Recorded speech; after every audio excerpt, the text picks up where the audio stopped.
The Land That Time Forgot, by Edgar Rice Burroughs. Chapter 1. It must have been a little after 3 o'clock in the afternoon that it happened, the afternoon of June 3, 1916. It seems incredible that all that I have passed through, all those weird and terrifying experiences, should have been encompassed within so short a span as 3 brief months. Rather might I have experienced a cosmic cycle with all its changes and evolutions for that which I have seen with my own eyes in this brief interval of time, things that no other mortal I had seen before, glimpses of a world past, a world dead, a world so long dead that even in the lowest Cambrian stratum no trace of it remains. Fused with the melting inner crust, it has passed forever beyond the ken of man other than in that lost pocket of the earth whither fate has borne me and where my doom is sealed. I am here and here must remain. After reading this far, my interest, which already had been stimulated by the finding of the manuscript, was approaching the boiling point. I had come to Greenland for the summer on the advice of my physician and was slowly being bored to extinction as I had thoughtlessly neglected to bring sufficient reading matter. Being an indifferent fisherman, my enthusiasm for this form of sport soon waned, yet in the absence of other forms of recreation I was now risking my life in an entirely inadequate boat off Cape Farewell at the southernmost extremity of Greenland. Greenland. As a descriptive appellation, it is a sorry joke, but my story has nothing to do with Greenland, nothing to do with me, so I shall get through with the one and the other as rapidly as possible. The inadequate boat finally arrived at a precarious landing, the natives, waist-deep in the surf, assisting. I was carried ashore, and while the evening meal was being prepared, I wandered to and fro along the rocky, shattered shore. Bits of surf-harried beach clove the worn granite or whatever the rocks of Cape Farewell may be composed of, and as I followed the ebbing tide down one of these soft stretches, I saw the thing. Were one to bump into a Bengal tiger in the ravine behind the Bimini Baths, one could be no more surprised than was I to see a perfectly good quart thermos bottle turning and twisting in the surf of Cape Farewell at the southern extremity of Greenland. I rescued it, but I was soaked above the knees doing it, and then I sat down in the sand and opened it, and in the long twilight read the manuscript, neatly written and tightly folded, which was its contents. You have read the opening paragraph, and if you are an imaginative idiot like myself, you will want to read the rest of it, so I shall give it to you here, omitting quotation marks, which are difficult of remembrance. In 2 minutes you will forget me. My home is in Santa Monica. I am, or was, junior member of my father's firm. We are shipbuilders. Of recent years we have specialized on submarines which we have built for Germany, England, France, and the United States. I know a sub as a mother knows her baby's face and have commanded a score of them on their trial runs. Yet my inclinations were all toward aviation. I graduated under Curtis and after a long siege with my father obtained his permission to try for the Lafayette Escadrille. As a stepping stone I obtained an appointment in the American Ambulance Service and was on my way to France when 3 shrill whistles altered, in as many seconds, my entire scheme of life. I was sitting on deck with some of the fellows who were going into the American Ambulance Service with me, my Airedale, Crown Prince Nobler, asleep at my feet, when the first blast of the whistle shattered the peace and security of the ship. Ever since entering the U-boat zone we had been on the lookout for periscopes, and children that we were, bemoaning the unkind fate that was to see us safely into France on the morrow without a glimpse of the dread marauders. We were young, we craved thrills, and God knows we got them that day, yet by comparison with that through which I have since passed they were as tame as a Punch and Judy show. I shall never forget the ashy faces of the passengers as they stampeded for their lifebelts, though there was no panic. Nobbs rose with a low growl. I rose also, and over the ship's side I saw not 200 yards distant the periscope of a submarine, while racing toward the liner the wake of a torpedo was distinctly visible. We were aboard an American ship which, of course, was not armed. We were entirely defenseless, yet without warning we were being torpedoed. I stood rigid, spellbound, watching the white wake of the torpedo. It struck us on the starboard side almost amidships. The vessel rocked as though the sea beneath it had been uptorn by a mighty volcano. We were thrown to the decks, bruised and stunned, and then above the ship, carrying with it fragments of steel and wood and dismembered human bodies, rose a column of water hundreds of feet into the air. The silence which followed the detonation of the exploding torpedo was almost equally horrifying. It lasted for perhaps 2 seconds, to be followed by the screams and moans of the wounded, the cursing of the men, and the hoarse commands of the ship's officers. They were splendid, they and their crew. Never before had I been so proud of my nationality as I was that moment. In all the chaos which followed the torpedoing of the liner no officer or member of the crew lost his head or showed in the slightest any degree of panic or fear. While we were attempting to lower boats, the submarine emerged and trained guns on us. The officer in command ordered us to lower our flag, but this the captain of the liner refused to do. The ship was listing frightfully to starboard, rendering the port boats useless, while half the starboard boats had been demolished by the explosion. Even while the passengers were crowding the starboard rail and scrambling into the few boats left to us, the submarine commenced shelling the ship. I saw one shell burst in a group of women and children, and then I turned my head and covered my eyes. When I looked again, to horror was added chagrin, for with the emerging of the U-boat I had recognized her as a product of our own shipyard. I knew her to a rivet. I had superintended her construction.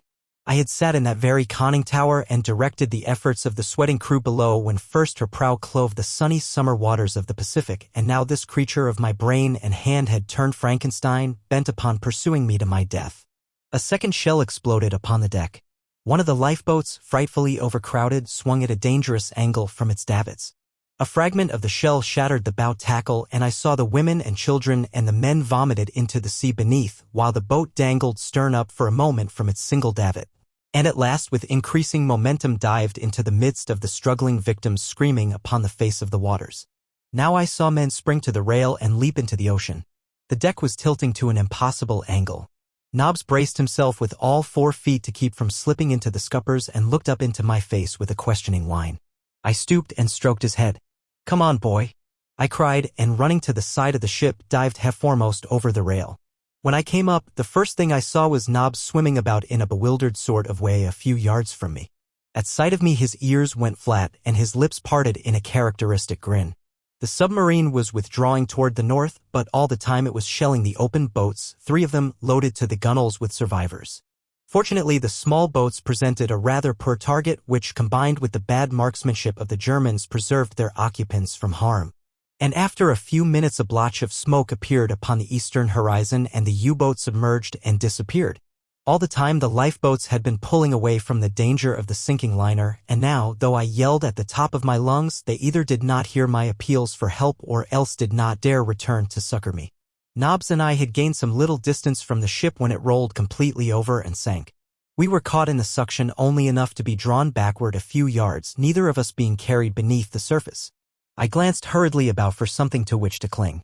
My eyes were directed toward the point at which the liner had disappeared when there came from the depths of the ocean the muffled reverberation of an explosion and almost simultaneously a geyser of water in which were shattered lifeboats, human bodies, steam, coal, oil, and the flotsam of a liner's deck leaped high above the surface of the sea, a watery column momentarily marking the grave of another ship in this greatest cemetery of the seas. When the turbulent waters had somewhat subsided and the sea had ceased to spew up wreckage, I ventured to swim back in search of something substantial enough to support my weight and that of Nobbs as well. I had gotten well over the area of the wreck when not a half-dozen yards ahead of me a lifeboat shot bow foremost out of the ocean almost its entire length to flop down upon its keel with a mighty splash. It must have been carried far below, held to its mother ship by a single rope which finally parted to the enormous strain put upon it. In no other way can I account for its having leaped so far out of the water, a beneficent circumstance to which I doubtless owe my life and that of another far dearer to me than my own. I say beneficent circumstance even in the face of the fact that a fate far more hideous confronts us than that which we escaped that day, for because of that circumstance I have met her whom otherwise I never should have known. I have met and loved her. At least I have had that great happiness in life, nor can cast back, with all her horrors, expunge that which has been. So for the 1000th time I thank the strange fate which sent that lifeboat hurtling upward from the green pit of destruction to which it had been dragged, sent it far up above the surface, emptying its water as it rose above the waves, and dropping it upon the surface of the sea, buoyant and safe. It did not take me long to clamber over its side and drag Nobbs into comparative safety, and then I glanced around upon the scene of death and desolation which surrounded us. The sea was littered with wreckage among which floated the pitiful forms of women and children buoyed up by their useless lifebelts. Some were torn and mangled, others lay rolling quietly to the motion of the sea, their countenances composed and peaceful, others were set in hideous lines of agony or horror. Close to the boat's side floated the figure of a girl. Her face was turned upward, held above the surface by her lifebelt, and was framed in a floating mass of dark and waving hair. She was very beautiful. I had never looked upon such perfect features, such a divine molding which was at the same time human, intensely human. It was a face filled with character and strength and femininity, the face of one who was created to love and to be loved. The cheeks were flushed to the hue of life and health and vitality, and yet she lay there upon the bosom of the sea, dead. I felt something rise in my throat as I looked down upon that radiant vision, and I swore that I should live to avenge her murder. And then I let my eyes drop once more to the face upon the water, and what I saw nearly tumbled me backward into the sea, for the eyes in the dead face had opened, the lips had parted, and one hand was raised toward me in a mute appeal for succor. She lived. She was not dead. I leaned over the boat's side and drew her quickly into the comparative safety which God had given me. I removed her lifebelt and my soggy coat and made a pillow for her head. I chafed her hands and arms and feet. I worked over her for an hour, and at last I was rewarded by a deep sigh, and again those great eyes opened and looked into mine. At that I was all embarrassment.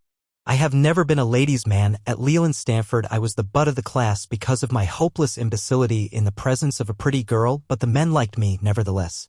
I was rubbing one of her hands when she opened her eyes, and I dropped it as though it were a red-hot rivet. Those eyes took me in slowly from head to foot, then they wandered slowly around the horizon marked by the rising and falling gunwales of the lifeboat. They looked at Nobbs and softened and then came back to me filled with questioning. I stammered, moving away and stumbling over the next thwart. The vision smiled wanly. Aye, sir, she replied faintly, and again her lips drooped and her long lashes swept the firm, fair texture of her skin. I hope that you are feeling better, I finally managed to say. Do you know, she said after a moment of silence, I have been awake for a long time. But I did not dare open my eyes. I thought I must be dead, and I was afraid to look for fear that I should see nothing but blackness about me. I am afraid to die. Tell me what happened after the ship went down. I remember all that happened before, but I wish that I might forget it. A sob broke her voice. The beasts, she went on after a moment. And to think that I was to have married one of them, a lieutenant in the German Navy. Presently she resumed as though she had not ceased speaking. I went down and down and down. I thought I should never cease to sink. I felt no particular distress until I suddenly started upward at ever-increasing velocity, then my lungs seemed about to burst and I must have lost consciousness. For I remembered nothing more until I opened my eyes after listening to a torrent of invective against Germany and Germans. Tell me, please, all that happened after the ship sank. I told her then, as well as I could, all that I had seen, the submarine shelling the open boats and all the rest of it. She thought it marvelous that we should have been spared in so providential a manner, and I had a pretty speech upon my tongue's end, but lacked the nerve to deliver it. Nobbs had come over and nosed his muzzle into her lap, and she stroked his ugly face, and at last she leaned over and put her cheek against his forehead. I have always admired Nobbs, but this was the first time that it had ever occurred to me that I might wish to be Nobbs. I wondered how he would take it, for he is as unused to women as I. But he took to it as a duck takes to water. What I lack of being a ladies' man, Nobbs certainly makes up for as a ladies' dog. The old scalawag just closed his eyes and put on one of the softest, sugar wouldn't melt in my mouth expressions you ever saw and stood there taking it and asking for more. It made me jealous. You seem fond of dogs, I said. I am fond of this dog, she replied. Whether she meant anything personal in that reply I did not know, but I took it as personal and it made me feel mighty good. As we drifted about upon that vast expanse of loneliness, it is not strange that we should quickly become well acquainted. Constantly we scanned the horizon for signs of smoke, venturing guesses as to our chances of rescue, but darkness settled and the black night enveloped us without ever the sight of a speck upon the waters. We were thirsty, hungry, uncomfortable, and cold. Our wet garments had dried but little, and I knew that the girl must be in grave danger from the exposure to a night of cold and wet upon the water in an open boat, without sufficient clothing and no food. I had managed to bail all the water out of the boat with cupped hands, ending by mopping the balance up with my handkerchief, a slow and back-breaking procedure. Thus I had made a comparatively dry place for the girl to lie down low in the bottom of the boat, where the sides would protect her from the night wind, and when at last she did so, almost overcome as she was by weakness and fatigue, I threw my wet coat over her further to thwart the chill. But it was of no avail. As I sat watching her, the moonlight marking out the graceful curves of her slender young body, I saw her shiver. Isn't there something I can do? I asked. You can't lie there chilled through all night. Can't you suggest something? She shook her head. We must grin and bear it, she replied after a moment. Nobbler came and lay down on the thwart beside me, his back against my leg, and I sat staring in dumb misery at the girl, knowing in my heart of hearts that she might die before morning came, for what with the shock and exposure, she had already gone through enough to kill almost any woman.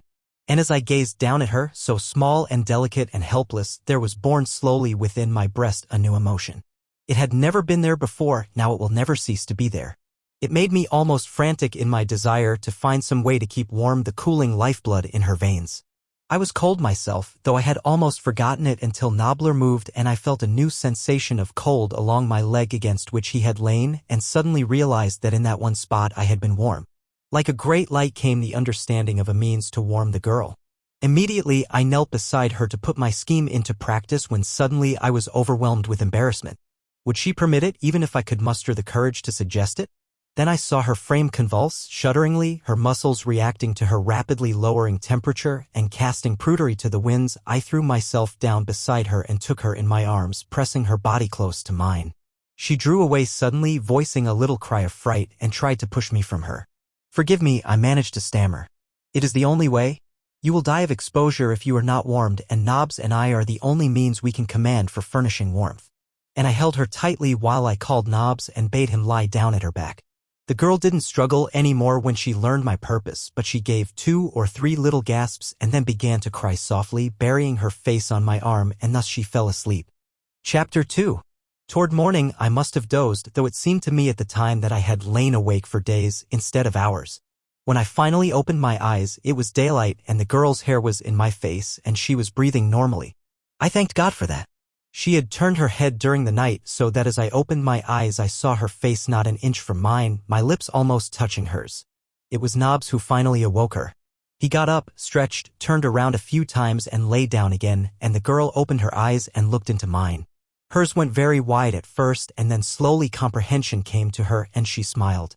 "You have been very good to me," she said as I helped her to rise, though if the truth were known I was more in need of assistance than she, the circulation all along my left side seeming to be paralyzed entirely. "You have been very good to me."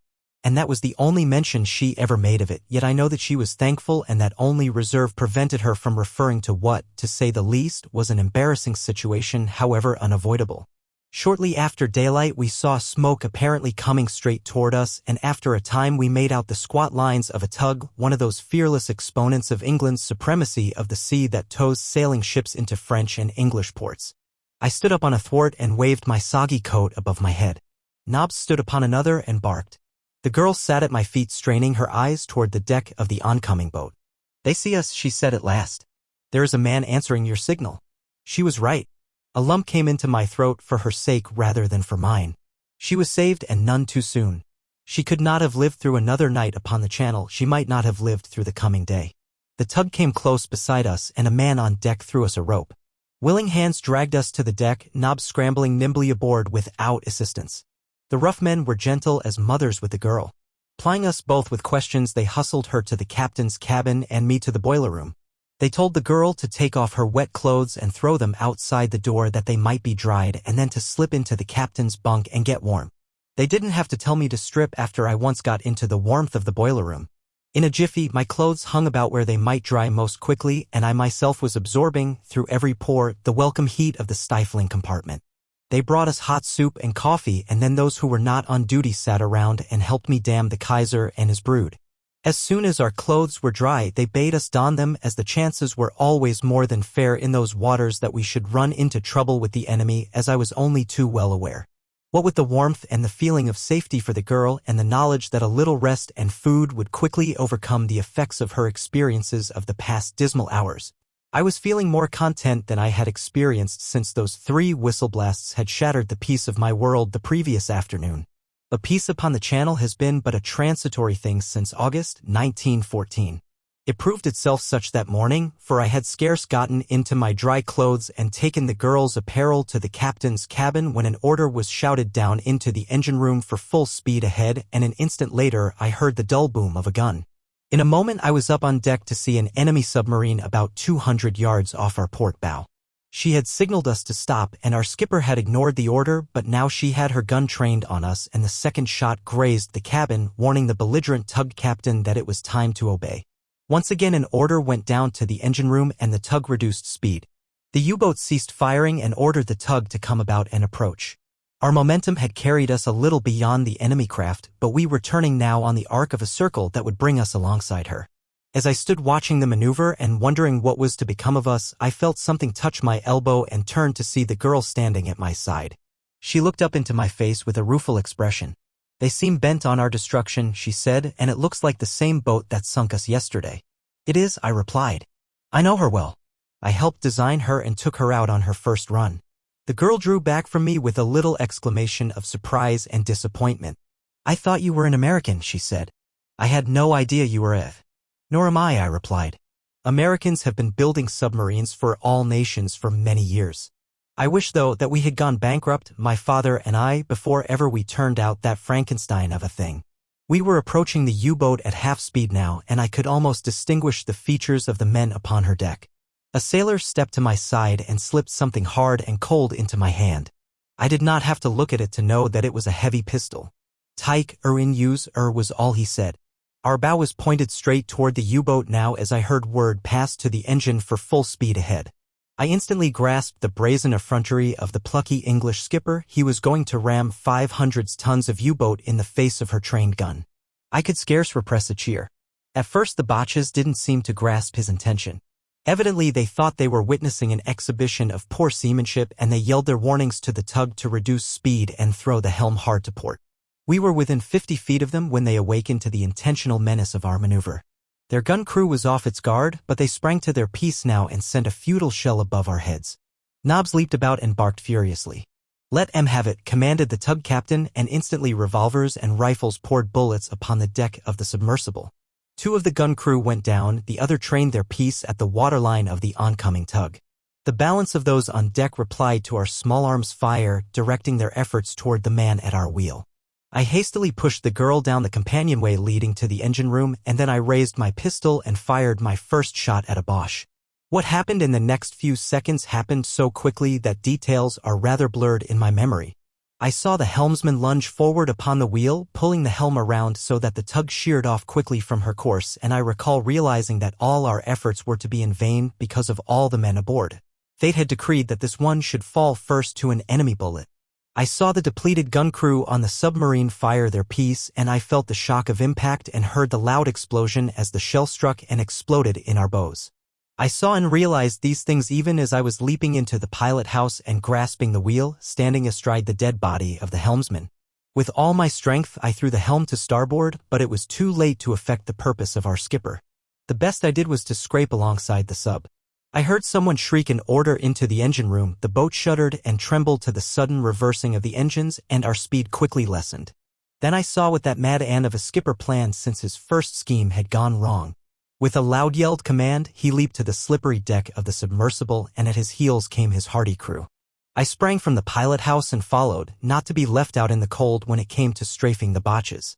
From the engine room companionway came the engineer and stockers, and together we leaped after the balance of the crew and into the hand-to-hand fight that was covering the wet deck with red blood. Beside me came Knobs, silent now and grim. Germans were emerging from the open hatch to take part in the battle on deck. At first the pistols cracked amidst the cursing of the men and the loud commands of the commander and his junior, but presently we were too indiscriminately mixed to make it safe to use our firearms, and the battle resolved itself into a hand-to-hand struggle for possession of the deck. The sole aim of each of us was to hurl one of the opposing force into the sea. I shall never forget the hideous expression upon the face of the great Prussian with whom chance confronted me. He lowered his head and rushed at me, bellowing like a bull. With a quick sidestep and ducking low beneath his outstretched arms, I eluded him, and as he turned to come back at me, I landed a blow upon his chin which sent him spinning toward the edge of the deck. I saw his wild endeavors to regain his equilibrium. I saw him reel drunkenly for an instant upon the brink of eternity and then, with a loud scream, slip into the sea. At the same instant a pair of giant arms encircled me from behind and lifted me entirely off my feet. Kick and squirm as I would, I could neither turn toward my antagonist nor free myself from his maniacal grasp. Relentlessly he was rushing me toward the side of the vessel and death. There was none to stay him, for each of my companions was more than occupied by from 1 to 3 of the enemy. For an instant I was fearful for myself, and then I saw that which filled me with a far greater terror for another. My Boche was bearing me toward the side of the submarine against which the tug was still pounding. That I should be ground to death between the two was lost upon me as I saw the girl standing alone upon the tug's deck, as I saw the stern high in air and the bow rapidly settling for the final dive. As I saw death from which I could not save her clutching at the skirts of the woman I now knew all too well that I loved. I had perhaps the fraction of a second longer to live when I heard an angry growl behind us mingle with a cry of pain and rage from the giant who carried me. Instantly he went backward to the deck, and as he did so he threw his arms outwards to save himself, freeing me. I fell heavily upon him but was upon my feet in the instant. As I arose, I cast a single glance at my opponent. Never again would he menace me or another, for Nob's great jaws had closed upon his throat.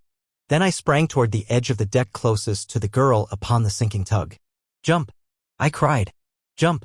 And I held out my arms to her. Instantly, as though with implicit confidence in my ability to save her, she leaped over the side of the tug onto the sloping, slippery side of the U-boat. I reached far over to seize her hand. At the same instant the tug pointed its stern straight toward the sky and plunged out of sight. My hand missed the girl's by a fraction of an inch, and I saw her slip into the sea, but scarce had she touched the water when I was in after her. The sinking tug drew us far below the surface, but I had seized her the moment I struck the water, and so we went down together, and together we came up a few yards from the U-boat. The first thing I heard was Nobs barking furiously. Evidently he had missed me and was searching. A single glance at the vessel's deck assured me that the battle was over and that we had been victorious, for I saw our survivors holding a handful of the enemy at pistol points while one by one the rest of the crew was coming out of the craft's interior and lining up on deck with the other prisoners. As I swam toward the submarine with the girl, Nob's persistent barking attracted the attention of some of the tug's crew, so that as soon as we reached the side there were hands to help us aboard. I asked the girl if she was hurt, but she assured me that she was none the worse for the second wetting, nor did she seem to suffer any from shock. I was to learn for myself that this slender and seemingly delicate creature possessed the heart and courage of a warrior. As we joined our own party, I found the tug's mate checking up our survivors. There were 10 of us left, not including the girl. Our brave skipper was missing, as were 8 others. There had been 19 of us in the attacking party, and we had accounted in one way and another during the battle for 16 Germans and had taken 9 prisoners, including the commander. His lieutenant had been killed. "Not a bad day's work," said Bradley, the mate, when he had completed his role. "Only losing the skipper," he added, "was the worst. He was a fine man, a fine man." Olsen, who in spite of his name was Irish and in spite of his not being Scotch had been the tug's engineer, was standing with Bradley and me. "Ease," he agreed, "it's a day's work we're after doin', but what are we goin' to be doin' with it now we got it?" "We'll run her into the nearest English port," said Bradley, "and then we'll all go ashore and get our VCS," he concluded, laughing. "How you goin' to run her?" queried Olsen. "You can't trust these Dutchmen." Bradley scratched his head. "I guess you're right," he admitted. "And I don't know the first thing about a sub." "I do," I assured him. "I know more about this particular sub than the officer who commanded her." Both men looked at me in astonishment, and then I had to explain all over again as I had explained to the girl. Bradley and Olsen were delighted. Immediately I was put in command, and the first thing I did was to go below with Olsen and inspect the craft thoroughly for hidden botches and damaged machinery. There were no Germans below, and everything was intact and in shipshape working order. I then ordered all hands below except one man who was to act as lookout. Questioning the Germans, I found that all except the commander were willing to resume their posts and aid in bringing the vessel into an English port. I believe that they were relieved at the prospect of being detained at a comfortable English prison camp for the duration of the war after the perils and privations through which they had passed. The officer, however, assured me that he would never be a party to the capture of his vessel. There was, therefore, nothing to do but put the man in irons. As we were preparing to put this decision into force, the girl descended from the deck. It was the first time that she or the German officer had seen each other's faces since we had boarded the U-boat. I was assisting the girl down the ladder and still retained a hold upon her arm, possibly after such support was no longer necessary, when she turned and looked squarely into the face of the German. Each voiced a sudden exclamation of surprise and dismay. "Liz," he cried, and took a step toward her. The girl's eyes went wide and slowly filled with a great horror as she shrank back. Then her slender figure stiffened to the erectness of a soldier, and with chin in air and without a word she turned her back upon the officer. "Take him away," I directed the 2 men who guarded him, and put him in irons. When he had gone, the girl raised her eyes to mine. "He is the German of whom I spoke," she said. "He is Baron von Schoenvorts." I merely inclined my head. She had loved him. I wondered if in her heart of hearts she did not love him yet. Immediately I became insanely jealous. I hated Baron Friedrich von Schoenvorts with such utter intensity that the emotion thrilled me with a species of exaltation. But I didn't have much chance to enjoy my hatred then, for almost immediately the lookout poked his face over the hatchway and bawled down that there was smoke on the horizon, dead ahead. Immediately I went on deck to investigate, and Bradley came with me. "If she's friendly," he said, "we'll speak her. If she's not, we'll sink her, Captain?" "Yes, Lieutenant," I replied, and it was his turn to smile. We hoisted the Union Jack and remained on deck, asking Bradley to go below and assign to each member of the crew his duty, placing one Englishman with a pistol beside each German. "Half speed ahead," I commanded. More rapidly now we closed the distance between ourselves and the stranger until I could plainly see the red ensign of the British merchant marine. My heart swelled with pride at the thought that presently admiring British tars would be congratulating us upon our notable capture, and just about then the merchant steamer must have sighted us, for she veered suddenly toward the north, and a moment later dense volumes of smoke issued from her funnels. Then, steering a zigzag course, she fled from us as though we had been the bubonic plague. I altered the course of the submarine and set off in chase, but the steamer was faster than we and soon left us hopelessly astern. With a rueful smile, I directed that our original course be resumed, and once again we set off toward merry England. That was 3 months ago, and we haven't arrived yet, nor is there any likelihood that we ever shall. The steamer we had just sighted must have wirelessed a warning, for it wasn't half an hour before we saw more smoke on the horizon, and this time the vessel flew the white ensign of the Royal Navy and carried guns. She didn't veer to the north or anywhere else, but bore down on us rapidly. I was just preparing to signal her when a flame flashed from her bows, and an instant later the water in front of us was thrown high by the explosion of a shell. Bradley had come on deck and was standing beside me. "About one more of those and she'll have our range," he said. "She doesn't seem to take much stock in our Union Jack." A second shell passed over us, and then I gave the command to change our direction, at the same time directing Bradley to go below and give the order to submerge. I passed knobs down to him and, following, saw to the closing and fastening of the hatch. It seemed to me that the diving tanks never had filled so slowly. We heard a loud explosion apparently directly above us. The craft trembled to the shock which threw us all to the deck. I expected momentarily to feel the deluge of inrushing water, but none came. Instead, we continued to submerge until the manometer registered 40 feet, and then I knew that we were safe. Safe? I almost smiled. I had relieved Olsen, who had remained in the tower at my direction, having been a member of one of the early British submarine crews and therefore having some knowledge of the business. Bradley was at my side. He looked at me quizzically. "What the devil are we to do?" he asked. "The merchantman will flee us, the war vessel will destroy us, neither will believe our colors or give us a chance to explain. We will meet even a worse reception if we go nosing around a British port, mines, nets and all of it. We can't do it. Let's try it again when this fellow has lost the scent," I urged. "There must come a ship that will believe us." And try it again we did, only to be almost rammed by a huge freighter. Later we were fired upon by a destroyer, and 2 merchantmen turned and fled at our approach. For 2 days we cruised up and down the channel trying to tell someone who would listen that we were friends, but no one would listen. After our encounter with the first warship, I had given instructions that a wireless message be sent out explaining our predicament, but to my chagrin I discovered that both sending and receiving instruments had disappeared. "There is only one place you can go," von Schoonvorts sent word to me, "and that is Kiel. You can't land anywhere else in these waters. If you wish, I will take you there, and I can promise that you will be treated well." "There is another place we can go," I sent back my reply, "and we'll go to Germany. That place is hell." Chapter 3. Those were anxious days, during which I had but little opportunity to associate with Liz. I had given her the commander's room, Bradley and I taking that of the deck officer, while Olsen and 2 of our best men occupied the room ordinarily allotted to petty officers.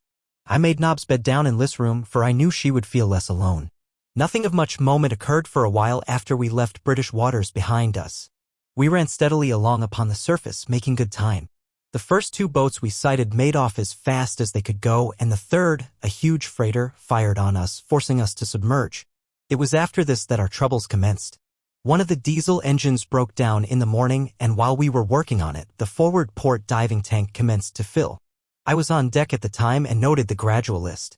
Guessing at once what was happening, I leaped for the hatch and, slamming it closed above my head, dropped to the central.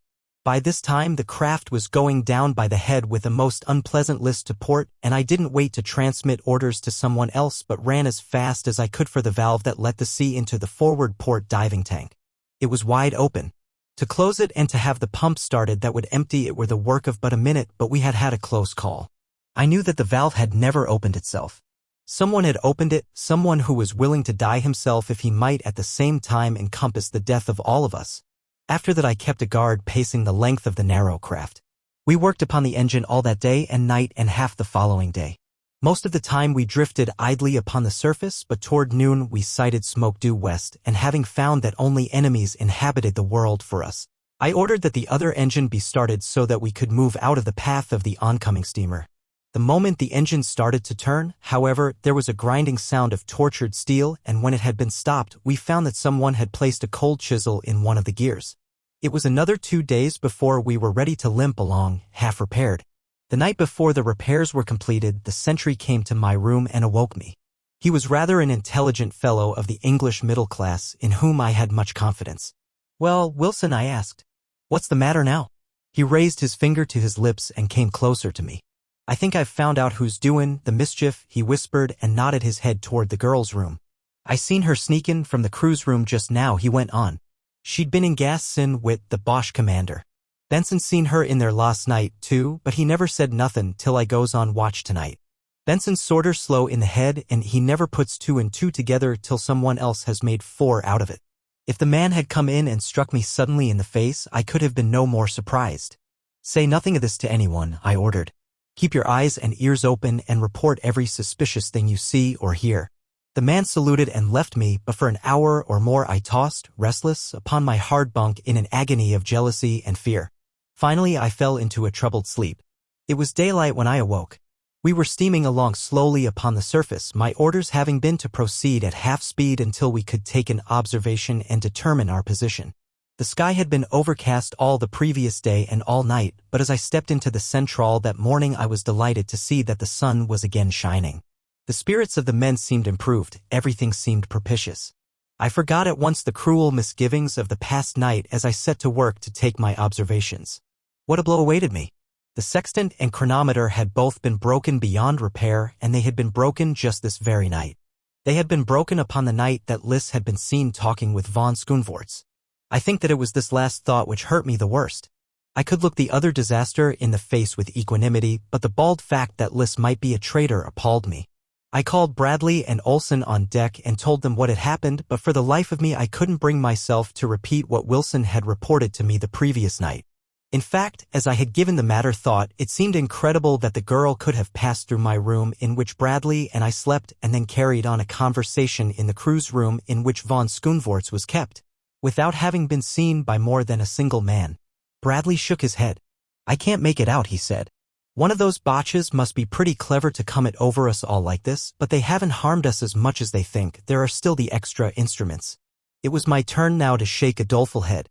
"There are no extra instruments," I told them. "They too have disappeared, as did the wireless apparatus." Both men looked at me in amazement. "We still have the compass and the sun," said Olson. "They may be after getting the compass some night, but they's too many of us around in the daytime fair to get the sun." It was then that one of the men stuck his head up through the hatchway and seeing me asked permission to come on deck and get a breath of fresh air. I recognized him as Benson, the man who, Wilson had said, reported having seen Liss with von Schoenvorts 2 nights before. I motioned him on deck and then called him to one side, asking if he had seen anything out of the way or unusual during his trick on watch the night before. The fellow scratched his head a moment and said no, and then as though it was an afterthought, he told me that he had seen the girl in the crew's room about midnight talking with the German commander, but as there hadn't seemed to him to be any harm in that, he hadn't said anything about it. Telling him never to fail to report to me anything in the slightest out of the ordinary routine of the ship, I dismissed him. Several of the other men now asked permission to come on deck, and soon all but those actually engaged in some necessary duty were standing around smoking and talking, all in the best of spirits. I took advantage of the absence of the men upon the deck to go below for my breakfast, which the cook was already preparing upon the electric stove. Liss, followed by Nobbs, appeared as I entered the central. She met me with a pleasant good morning, which I am afraid I replied to in a tone that was rather constrained and surly. "Will you breakfast with me?"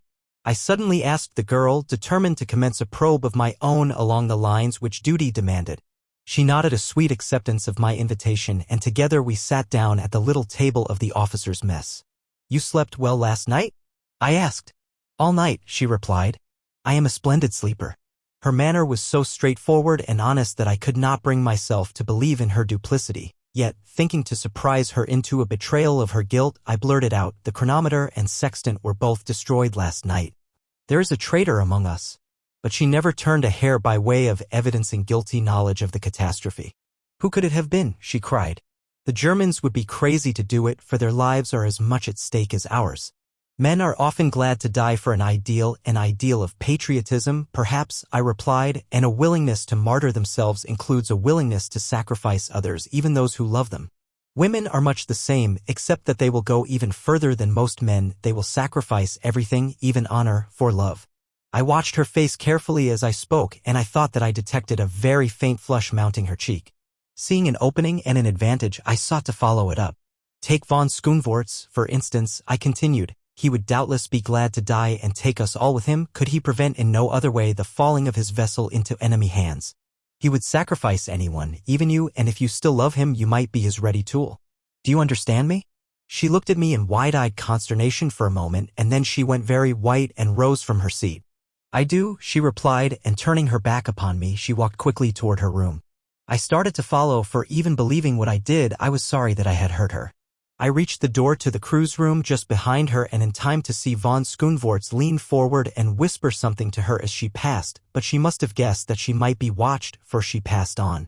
That afternoon it clouded over, the wind mounted to a gale, and the sea rose until the craft was wallowing and rolling frightfully.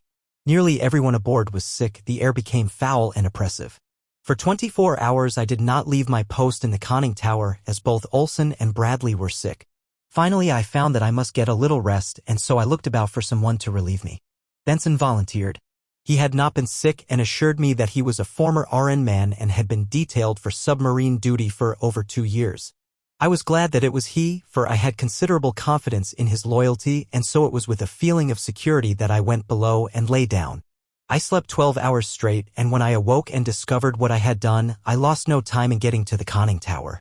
There sat Benson as wide awake as could be, and the compass showed that we were heading straight into the west. The storm was still raging, nor did it abate its fury until the 4th day. We were all pretty well done up and looked forward to the time when we could go on deck and fill our lungs with fresh air. During the whole 4 days I had not seen the girl, as she evidently kept closely to her room, and during this time no untoward incident had occurred aboard the boat, a fact which seemed to strengthen the web of circumstantial evidence about her. For 6 more days after the storm lessened we still had fairly rough weather, nor did the sun once show himself during all that time. For the season it was now the middle of June, the storm was unusual, but being from Southern California I was accustomed to unusual weather. In fact, I have discovered that the world over unusual weather prevails at all times of the year. We kept steadily to our westward course, and as the U-33 was one of the fastest submersibles we had ever turned out, I knew that we must be pretty close to the North American coast. What puzzled me most was the fact that for 6 days we had not sighted a single ship.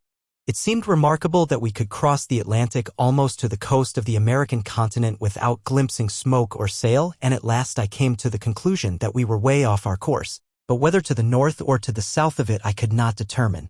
On the 7th day the sea lay comparatively calm at early dawn. There was a slight haze upon the ocean which had cut off our view of the stars, but conditions all pointed toward a clear morrow, and I was on deck anxiously awaiting the rising of the sun. My eyes were glued upon the impenetrable mist astern, for there in the east I should see the first glow of the rising sun that would assure me we were still upon the right course. Gradually the heavens lightened, but astern I could see no intenser glow that would indicate the rising sun behind the mist. Bradley was standing at my side. Presently he touched my arm. "Look, Captain," he said, and pointed south. I looked and gasped, for there directly to port I saw outlined through the haze the red top of the rising sun. Hurrying to the tower, I looked at the compass. It showed that we were holding steadily upon our westward course. Either the sun was rising in the south or the compass had been tampered with. The conclusion was obvious.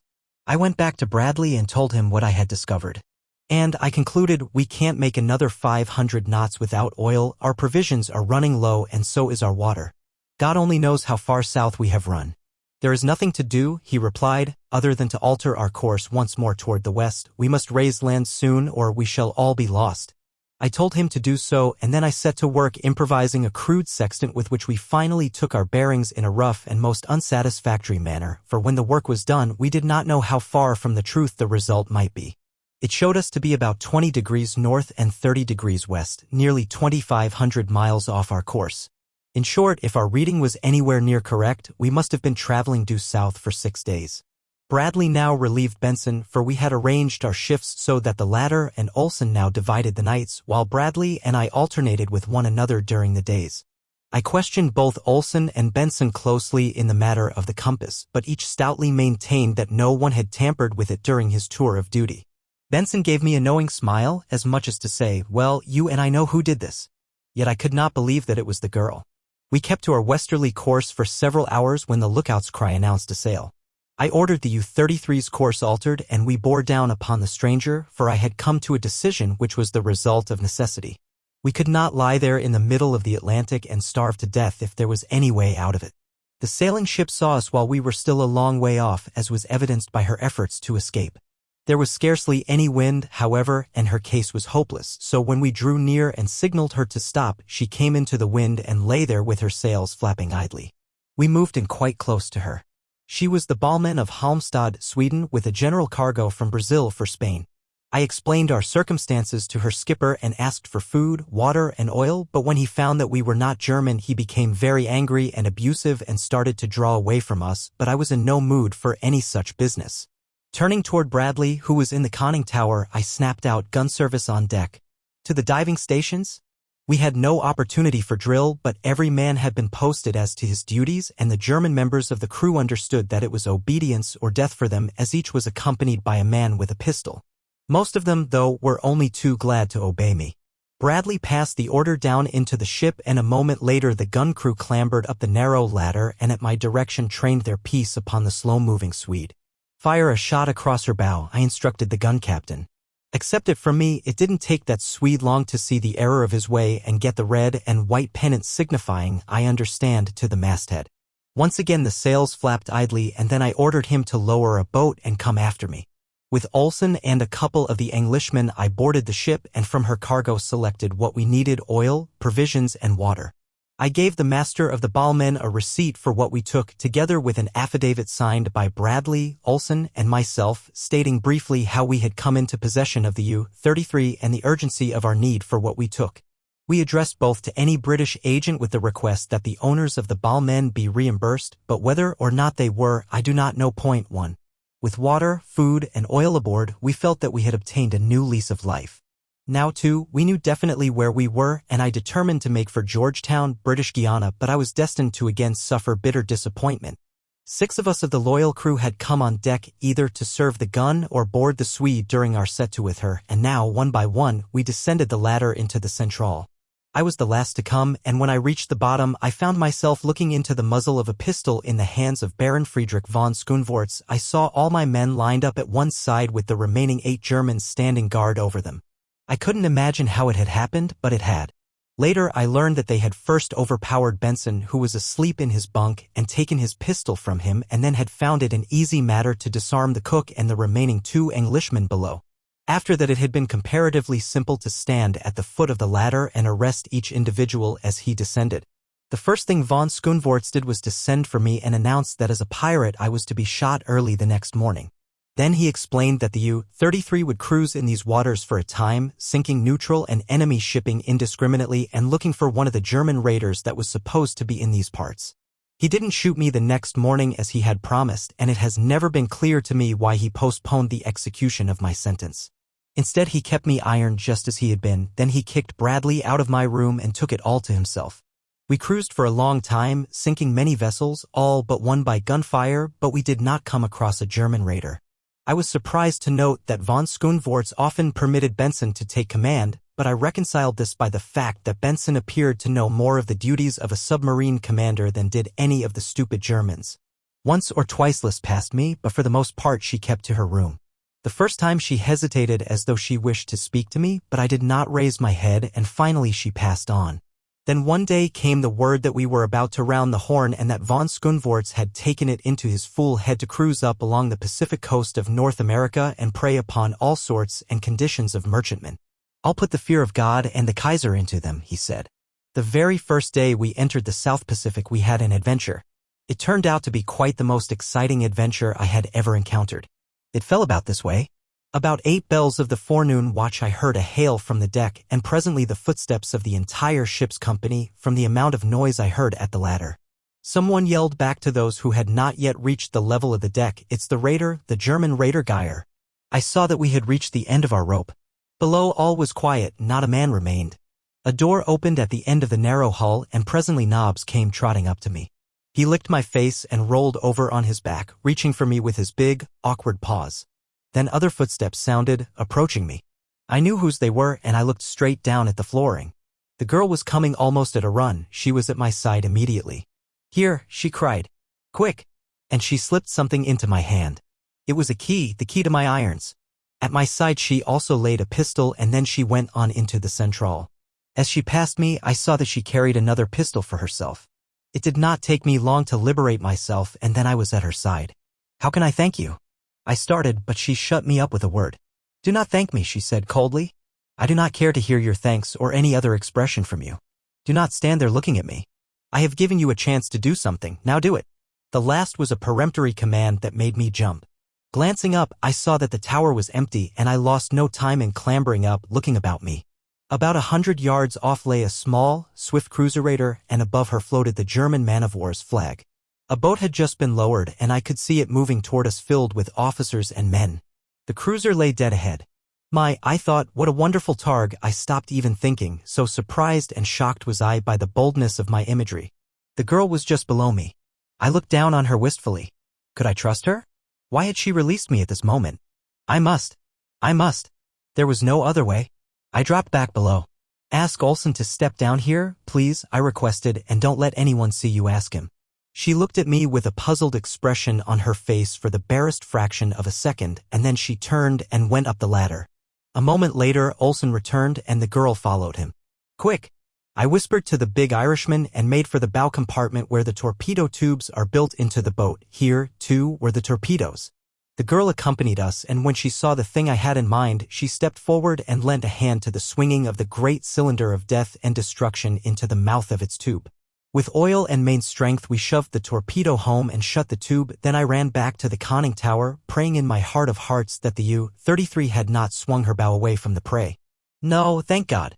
Never could aim have been truer. I signaled back to Olsen, "Let her go." The U-33 trembled from stem to stern as the torpedo shot from its tube. I saw the white wake leap from her bow straight toward the enemy cruiser. A chorus of hoarse yells arose from the deck of our own craft. I saw the officers stand suddenly erect in the boat that was approaching us, and I heard loud cries and curses from the raider. Then I turned my attention to my own business. Most of the men on the submarine's deck were standing in paralyzed fascination, staring at the torpedo. Bradley happened to be looking toward the conning tower and saw me. I sprang on deck and ran toward him. "Quick!" I whispered. "While they are stunned, we must overcome them." A German was standing near Bradley, just in front of him. The Englishman struck the fellow a frantic blow upon the neck and at the same time snatched his pistol from its holster. Von Schoenvorts had recovered from his first surprise quickly and had turned toward the main hatch to investigate. I covered him with my revolver and at the same instant the torpedo struck the raider, the terrific explosion drowning the German's command to his men.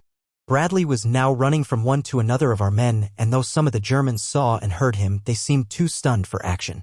Olsen was below, so that there were only 9 of us against 8 Germans, for the man Bradley had struck still lay upon the deck. Only 2 of us were armed, but the heart seemed to have gone out of the botches, and they put up but half-hearted resistance. Von Schoenvorts was the worst. He was fairly frenzied with rage and chagrin, and he came charging for me like a mad bull, and as he came he discharged his pistol. If he'd stopped long enough to take aim, he might have gotten me, but his pace made him wild, so that not a shot touched me, and then we clinched and went to the deck. This left 2 pistols, which 2 of my own men were quick to appropriate. The Baron was no match for me in a hand-to-hand encounter, and I soon had him pinned to the deck and the life almost choked out of him. A half-hour later things had quieted down and all was much the same as before. The prisoners had revolted, only we kept a much closer watch on von Schoenvorts. The Geyer had sunk while we were still battling upon our deck, and afterward we had drawn away toward the north, leaving the survivors to the attention of the single boat which had been making its way toward us when Olsen launched the torpedo. I suppose the poor devils never reached land, and if they did, they most probably perished on that cold and unhospitable shore, but I couldn't permit them aboard the U-33. We had all the Germans we could take care of. That evening the girl asked permission to go on deck. She said that she felt the effects of long confinement below, and I readily granted her request. I could not understand her, and I craved an opportunity to talk with her again in an effort to fathom her and her intentions, and so I made it a point to follow her up the ladder. It was a clear, cold, beautiful night. The sea was calm except for the white water at our bows and the two long radiating swells running far off into the distance upon either hand astern, forming a great V which our propellers filled with choppy waves. Benson was in the tower, we were bound for San Diego, and all looked well. Liz stood with a heavy blanket wrapped around her slender figure, and as I approached her, she half turned toward me to see who it was. When she recognized me, she immediately turned away. "I want to thank you," I said, "for your bravery and loyalty. You were magnificent. I am sorry that you had reason before to think that I doubted you." "You did doubt me," she replied in a level voice. "You practically accused me of aiding Baron von Schoenvorts. I can never forgive you." There was a great deal of finality in both her words and tone. "I could not believe it," I said, "and yet 2 of my men reported having seen you in conversation with von Schoenvorts late at night upon 2 separate occasions, after each of which some great damage was found done us in the morning. I didn't want to doubt you, but I carried all the responsibility of the lives of these men, of the safety of the ship, of your life and mine. I had to watch you, and I had to put you on your guard against a repetition of your madness." She was looking at me now with those great eyes of hers, very wide and round. "Who told you that I spoke with Baron von Schoenvorts at night or any other time?" she asked. "I cannot tell you, Liz," I replied, "but it came to me from 2 different sources." "Then 2 men have lied," she asserted without heat. "I have not spoken to Baron von Schoenvorts other than in your presence when first we came aboard the U-33. And please, when you address me, remember that to others than my intimates I am Miss LaRue. Did you ever get slapped in the face when you least expected it? No? Well, then you do not know how I felt at that moment. I could feel the hot, red flush surging up my neck, across my cheeks, over my ears, clear to my scalp. And it made me love her all the more. It made me swear inwardly 1,000 solemn oaths that I would win her."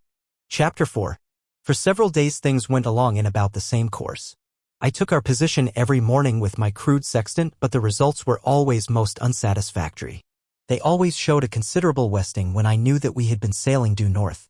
I blamed my crude instrument and kept on. Then one afternoon the girl came to me. "Pardon me," she said, "but were I you, I should watch this man Benson, especially when he is in charge." I asked her what she meant, thinking I could see the influence of von Schoenvorts raising a suspicion against one of my most trusted men. "If you will note the boat's course a half hour after Benson goes on duty," she said, "you will know what I mean, and you will understand why he prefers a night watch. Possibly, too, you will understand some other things that have taken place aboard." Then she went back to her room, thus ending the conversation. I waited until half an hour after Benson had gone on duty, and then I went on deck, passing through the conning tower where Benson sat and looking at the compass. It showed that our course was north by west, that is, 1 point west of north, which was, for our assumed position, about right. I was greatly relieved to find that nothing was wrong, for the girl's words had caused me considerable apprehension. I was about to return to my room when a thought occurred to me that again caused me to change my mind and, incidentally, came near proving my death warrant. When I had left the conning tower little more than a half hour since, the sea had been breaking over the port bow, and it seemed to me quite improbable that in so short a time an equally heavy sea could be deluging us from the opposite side of the ship.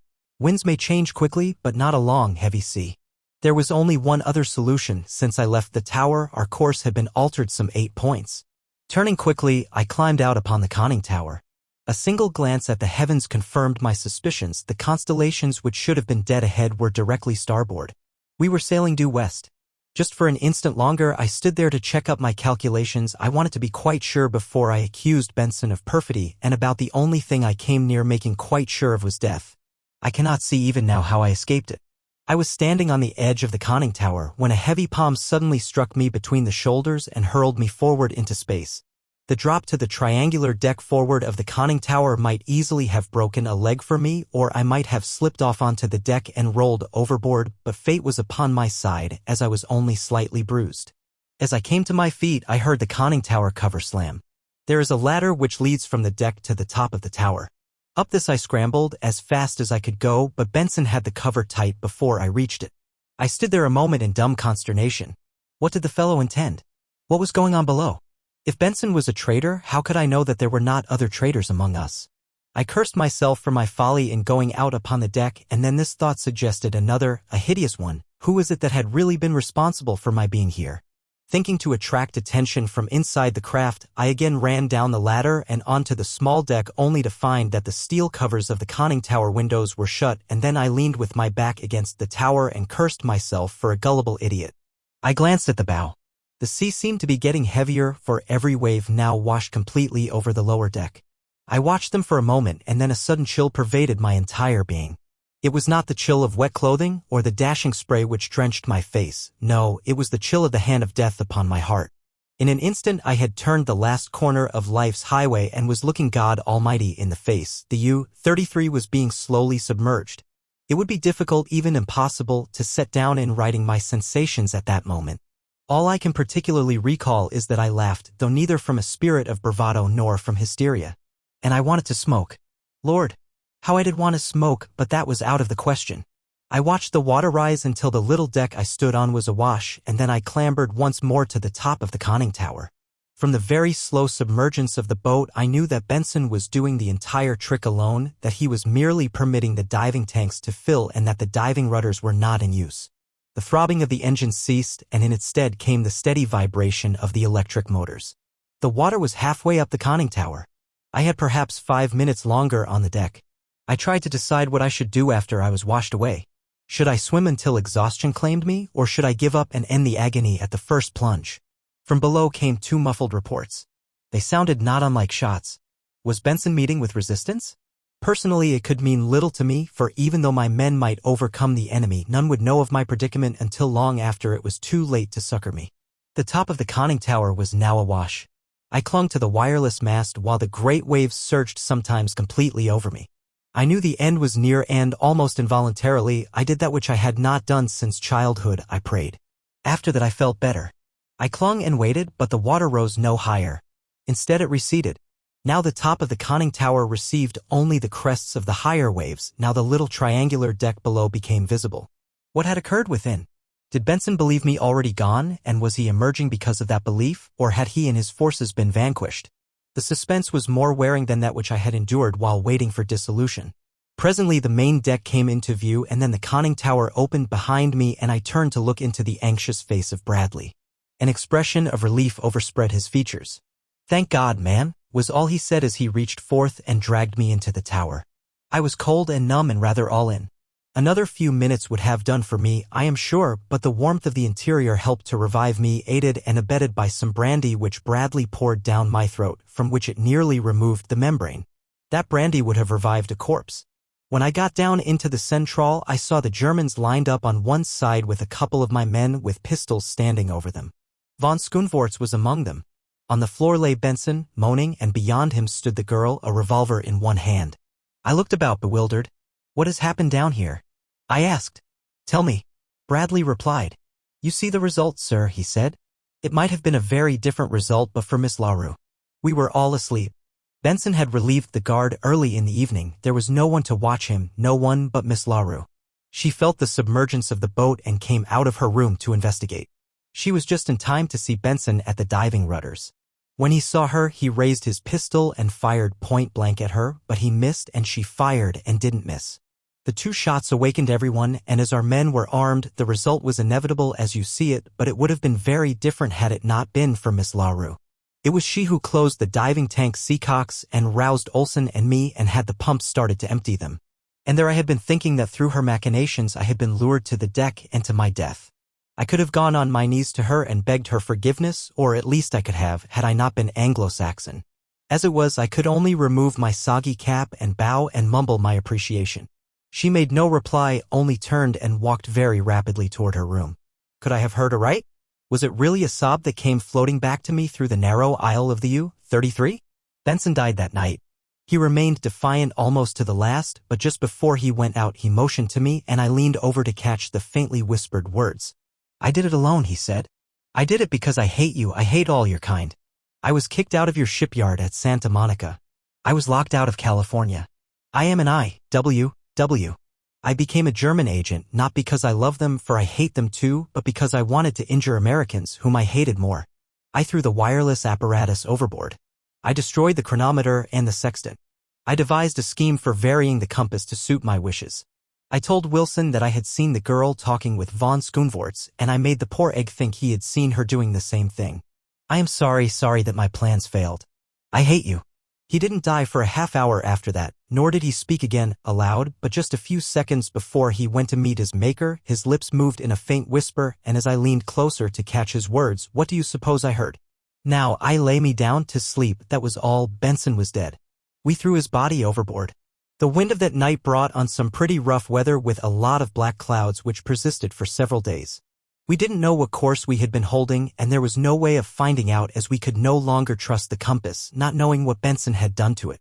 The long and the short of it was that we cruised about aimlessly until the sun came out again. I'll never forget that day or its surprises. We reckoned, or rather guessed, that we were somewhere off the coast of Peru. The wind, which had been blowing fitfully from the east, suddenly veered around into the south, and presently we felt a sudden chill. Peru, snorted Olson. When were yez after smellin' icebergs off Peru? Icebergs. Icebergs, nothin', exclaimed one of the Englishmen. Why man, they don't come north of 14 here in these waters. Then, replied Olson, Yuri Sout of 14, me by. We thought he was crazy, but he wasn't, for that afternoon we sighted a great berg south of us and we'd been running north, we thought, for days.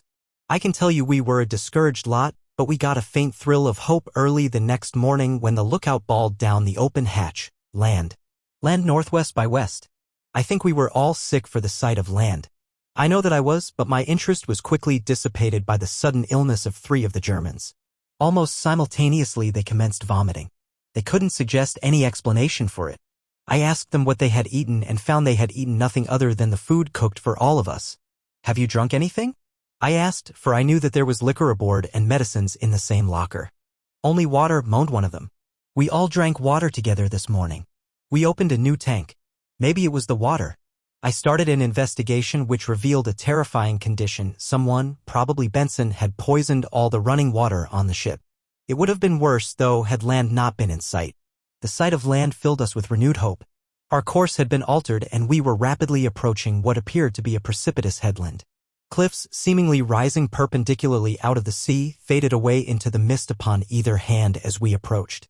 The land before us might have been a continent, so mighty appeared the shoreline, yet we knew that we must be thousands of miles from the nearest western landmass, New Zealand or Australia. We took our bearings with our crude and inaccurate instruments, we searched the chart, we cudgeled our brains, and at last it was Bradley who suggested a solution. He was in the tower and watching the compass, to which he called my attention. The needle was pointing straight toward the land. Bradley swung the helm hard to starboard. I could feel the U-33 respond, and yet the arrow still clung straight and sure toward the distant cliffs. What do you make of it? I asked him. Did you ever hear of Caproni? He asked. An early Italian navigator? I returned. Yes, he followed Cook about 1721. He is scarcely mentioned even by contemporaneous historians, probably because he got into political difficulties on his return to Italy. It was the fashion to scoff at his claims, but I recall reading one of his works, his only one, I believe, in which he described a new continent in the South Seas, a continent made up of some strange metal which attracted the compass, a rock-bound, inhospitable coast without beach or harbor which extended for hundreds of miles. He could make no landing, nor in the several days he cruised about it did he see sign of life. He called it Caprona and sailed away. I believe, sir, that we are looking upon the coast of Caprona uncharted and forgotten for 200 years. If you are right, it might account for much of the deviation of the compass during the past 2 days, I suggested. Caprona has been luring us upon her deadly rocks. Well, we'll accept her challenge. We'll land upon Caprona. Along that long front there must be a vulnerable spot. We will find it, Bradley, for we must find it. We must find water on Caprona or we must die. And so we approached the coast upon which no living eyes had ever rested. Straight from the ocean's depths rose towering cliffs, shot with brown and blues and greens, withered moss and lichen and the verdigris of copper, and everywhere the rusty ochre of iron parites. The cliff tops, though ragged, were of such uniform height as to suggest the boundaries of a great plateau, and now and again we caught glimpses of verdure topping the rocky escarpment. As though bush or jungle land had pushed outward from a lush vegetation farther inland to signal to an unseeing world that Caprona lived and joyed in life beyond her austere and repellent coast. But metaphor, however poetic, never slaked a dry throat. To enjoy Caprona's romantic suggestions we must have water, and so we came in close, always sounding, and skirted the shore. As close in as we dared cruise, we found fathomless depths and always the same undented coastline of bald cliffs. As darkness threatened, we drew away and lay well off the coast all night. We had not as yet really commenced to suffer for lack of water, but I knew that it would not be long before we did, and so at the first streak of dawn I moved in again and once more took up the hopeless survey of the forbidding coast. Toward noon we discovered a beach, the first we had seen. It was a narrow strip of sand at the base of a part of the cliff that seemed lower than any we had before scanned. At its foot, half buried in the sand, lay great boulders, mute evidence that in a bygone age some mighty natural force had crumpled Caprona's barrier at this point. It was Bradley who first called our attention to a strange object lying among the boulders above the surf. "Looks like a man," he said, and passed his glasses to me. I looked long and carefully and could have sworn that the thing I saw was the sprawled figure of a human being. Miss LaRue was on deck with us. I turned and asked her to go below. Without a word she did as I bade. Then I stripped, and as I did so, Nobbs looked questioningly at me. He had been wont at home to enter the surf with me, and evidently he had not forgotten it. "What are you going to do, sir?" asked Olson. "I'm going to see what that thing is on shore," I replied. "If it's a man, it may mean that Caprona is inhabited, or it may merely mean that some poor devils were shipwrecked here. I ought to be able to tell from the clothing which is more near the truth." "How about sharks?" queried Olson. "Sure, you ought to carry a knife." "Here you are, sir," cried one of the men. It was a long slim blade he offered, one that I could carry between my teeth, and so I accepted it gladly. "Keep close in," I directed Bradley, and then I dived over the side and struck out for the narrow beach. There was another splash directly behind me, and turning my head, I saw faithful old Nobbs swimming valiantly in my wake.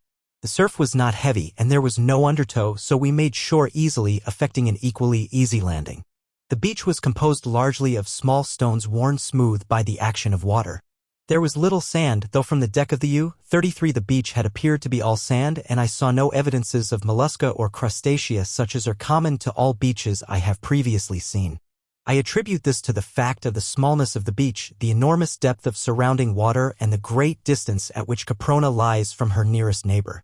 As Nobbs and I approached the recumbent figure farther up the beach, I was appraised by my nose that whether or not the thing had once been organic and alive, but that for some time it had been dead.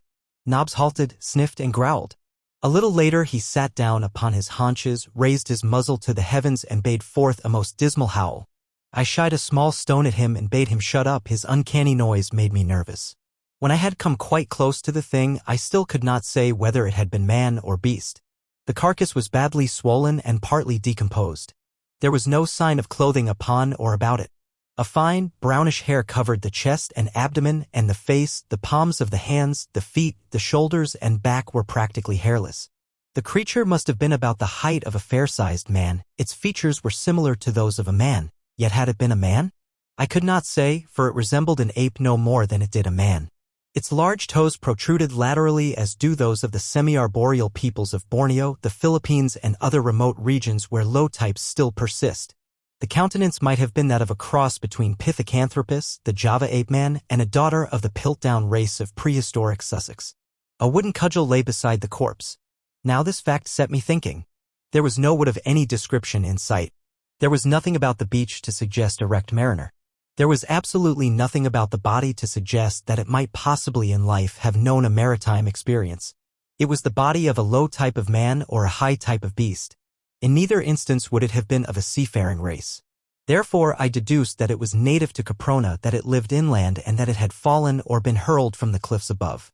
Such being the case, Caprona was inhabitable if not inhabited by man, but how to reach the inhabitable interior? That was the question.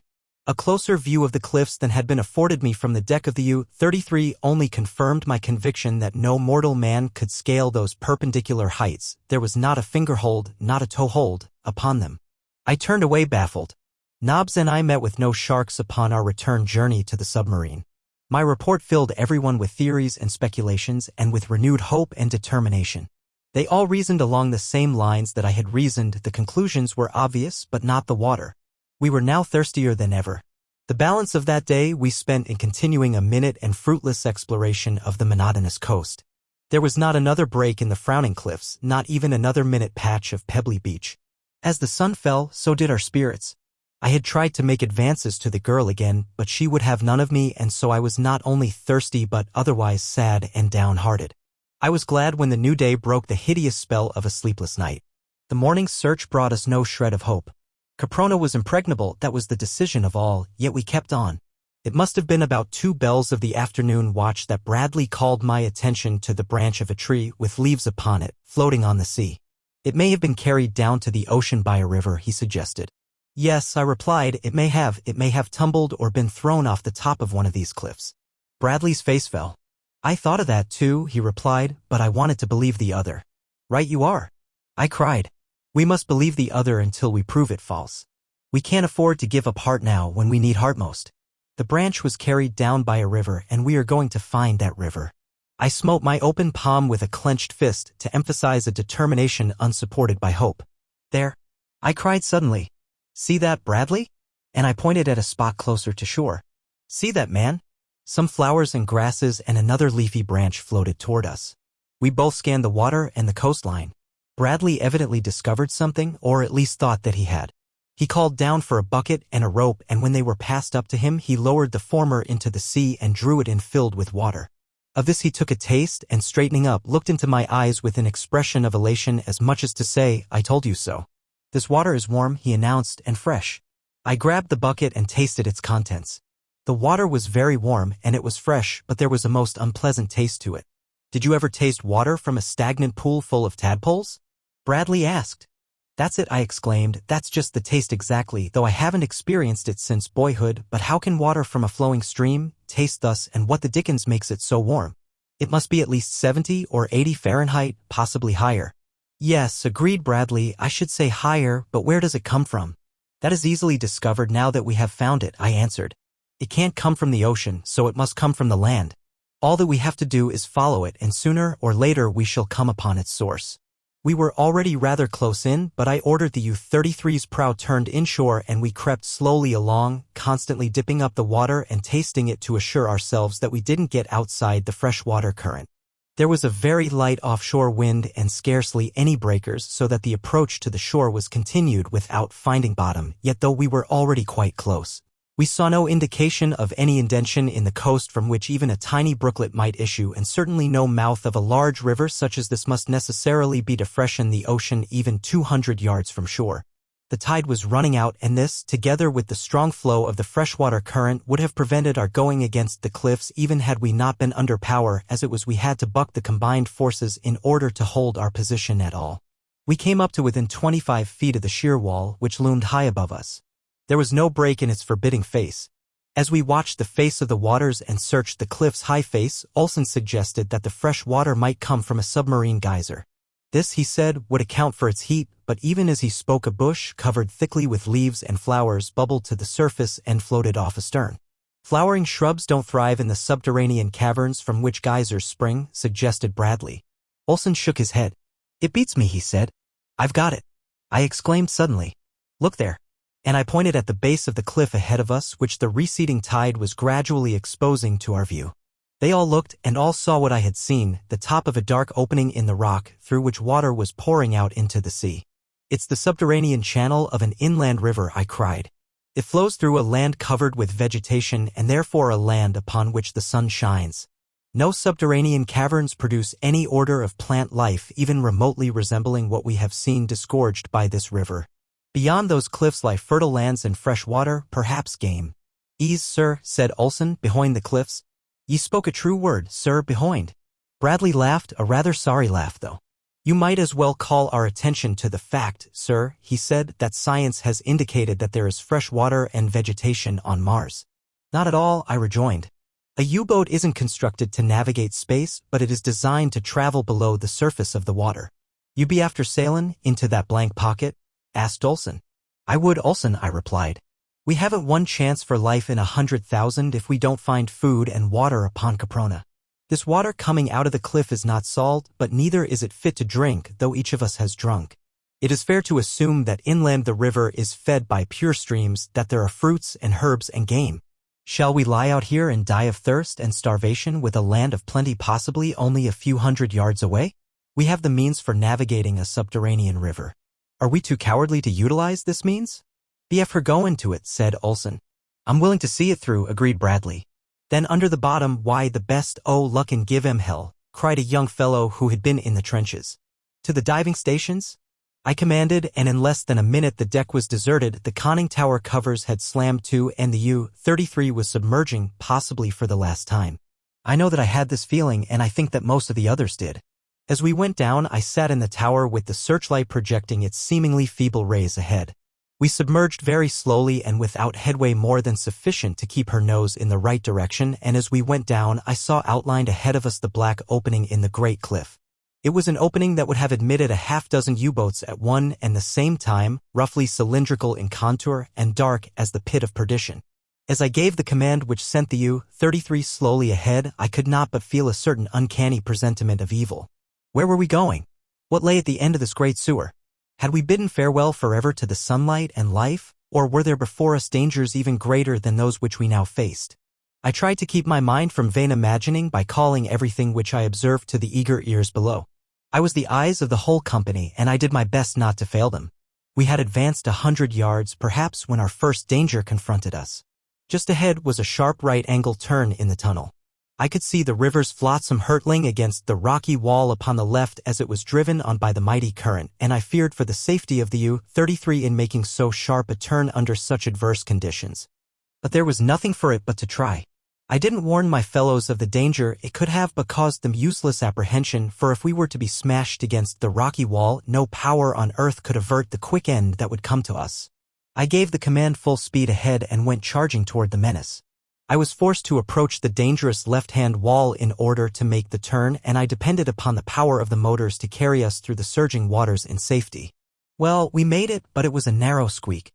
As we swung around, the full force of the current caught us and drove the stern against the rocks. There was a thud which sent a tremor through the whole craft, and then a moment of nasty grinding as the steel hull scraped the rock wall. I expected momentarily the inrush of waters that would seal our doom, but presently from below came the welcome word that all was well. In another 50 yards there was a second turn, this time toward the left. But it was more of a gentle curve, and we took it without trouble. After that it was plain sailing, though as far as I could know there might be most anything ahead of us, and my nerves strained to the snapping point every instant. After the second turn the channel ran comparatively straight for between 150 and 200 yards. The waters grew suddenly lighter, and my spirits rose accordingly. I shouted down to those below that I saw daylight ahead, and a great shout of thanksgiving reverberated through the ship. A moment later we emerged into sunlit water, and immediately I raised the periscope and looked about me upon the strangest landscape I had ever seen. We were in the middle of a broad and now sluggish river, the banks of which were lined by giant, arboraceous ferns raising their mighty fronds 50, 100, 200 feet into the quiet air. Close by us something rose to the surface of the river and dashed at the periscope. I had a vision of wide, distended jaws, and then all was blotted out. A shiver ran down into the tower as the thing closed upon the periscope. A moment later it was gone, and I could see again. Above the trees there soared into my vision a huge thing on bat-like wings, a creature large as a large whale, but fashioned more after the order of a lizard. Then again something charged the periscope and blotted out the mirror. I will confess that I was almost gasping for breath as I gave the commands to emerge. Into what sort of strange land had fate guided us? The instant the deck was awash, I opened the conning tower hatch and stepped out. In another minute the deck hatch lifted, and those who were not on duty below streamed up the ladder, Olsen bringing Nobbs under one arm. For several minutes no one spoke. I think they must each have been as overcome by awe as was I. All about us was a flora and fauna as strange and wonderful to us as might have been those upon a distant planet had we suddenly been miraculously transported through ether to an unknown world. Even the grass upon the nearer bank was unearthly, lush and high it grew, and each blade bore upon its tip a brilliant flower, violet or yellow or carmine or blue, making as gorgeous a sword as human imagination might conceive. But the life! It teemed. The tall, fern-like trees were alive with monkeys, snakes, and lizards. Huge insects hummed and buzzed hither and thither. Mighty forms could be seen moving upon the ground in the thick forest, while the bosom of the river wriggled with living things, and above flapped the wings of gigantic creatures such as we are taught have been extinct throughout countless ages. "Look," cried Olsen. "Would you look at the giraffe comin' up out o' the bottom of the say?" We looked in the direction he pointed and saw a long, glossy neck surmounted by a small head rising above the surface of the river. Presently the back of the creature was exposed, brown and glossy as the water dripped from it. It turned its eyes upon us, opened its lizard-like mouth, emitted a shrill hiss, and came for us. The thing must have been 16 or 18 feet in length and closely resembled pictures I had seen of restored plesiosaurs of the lower Jurassic. It charged us as savagely as a mad bull, and one would have thought it intended to destroy and devour the mighty U-boat, as I verily believe it did intend. We were moving slowly up the river as the creature bore down upon us with distended jaws. The long neck was far outstretched, and the 4 flippers with which it swam were working with powerful strokes, carrying it forward at a rapid pace. When it reached the craft's side, the jaws closed upon one of the stanchions of the deck rail and tore it from its socket as though it had been a toothpick stuck in putty. At this exhibition of titanic strength, I think we all simultaneously stepped backward, and Bradley drew his revolver and fired. The bullet struck the thing in the neck, just above its body, but instead of disabling it, merely increased its rage. Its hissing rose to a shrill scream as it raised half its body out of water onto the sloping sides of the hull of the U-33 and endeavored to scramble upon the deck to devour us. A dozen shots rang out as we who were armed drew our pistols and fired at the thing, but though struck several times, it showed no signs of succumbing and only floundered farther aboard the submarine.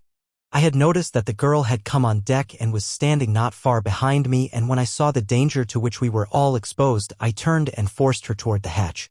We had not spoken for some days, and we did not speak now, but she gave me a disdainful look which was quite as eloquent as words and broke loose from my grasp. I saw I could do nothing with her unless I exerted force, and so I turned with my back toward her that I might be in a position to shield her from the strange reptile should it really succeed in reaching the deck. And as I did so, I saw the thing raise one flipper over the rail, dart its head forward, and with the quickness of lightning seize upon one of the botches.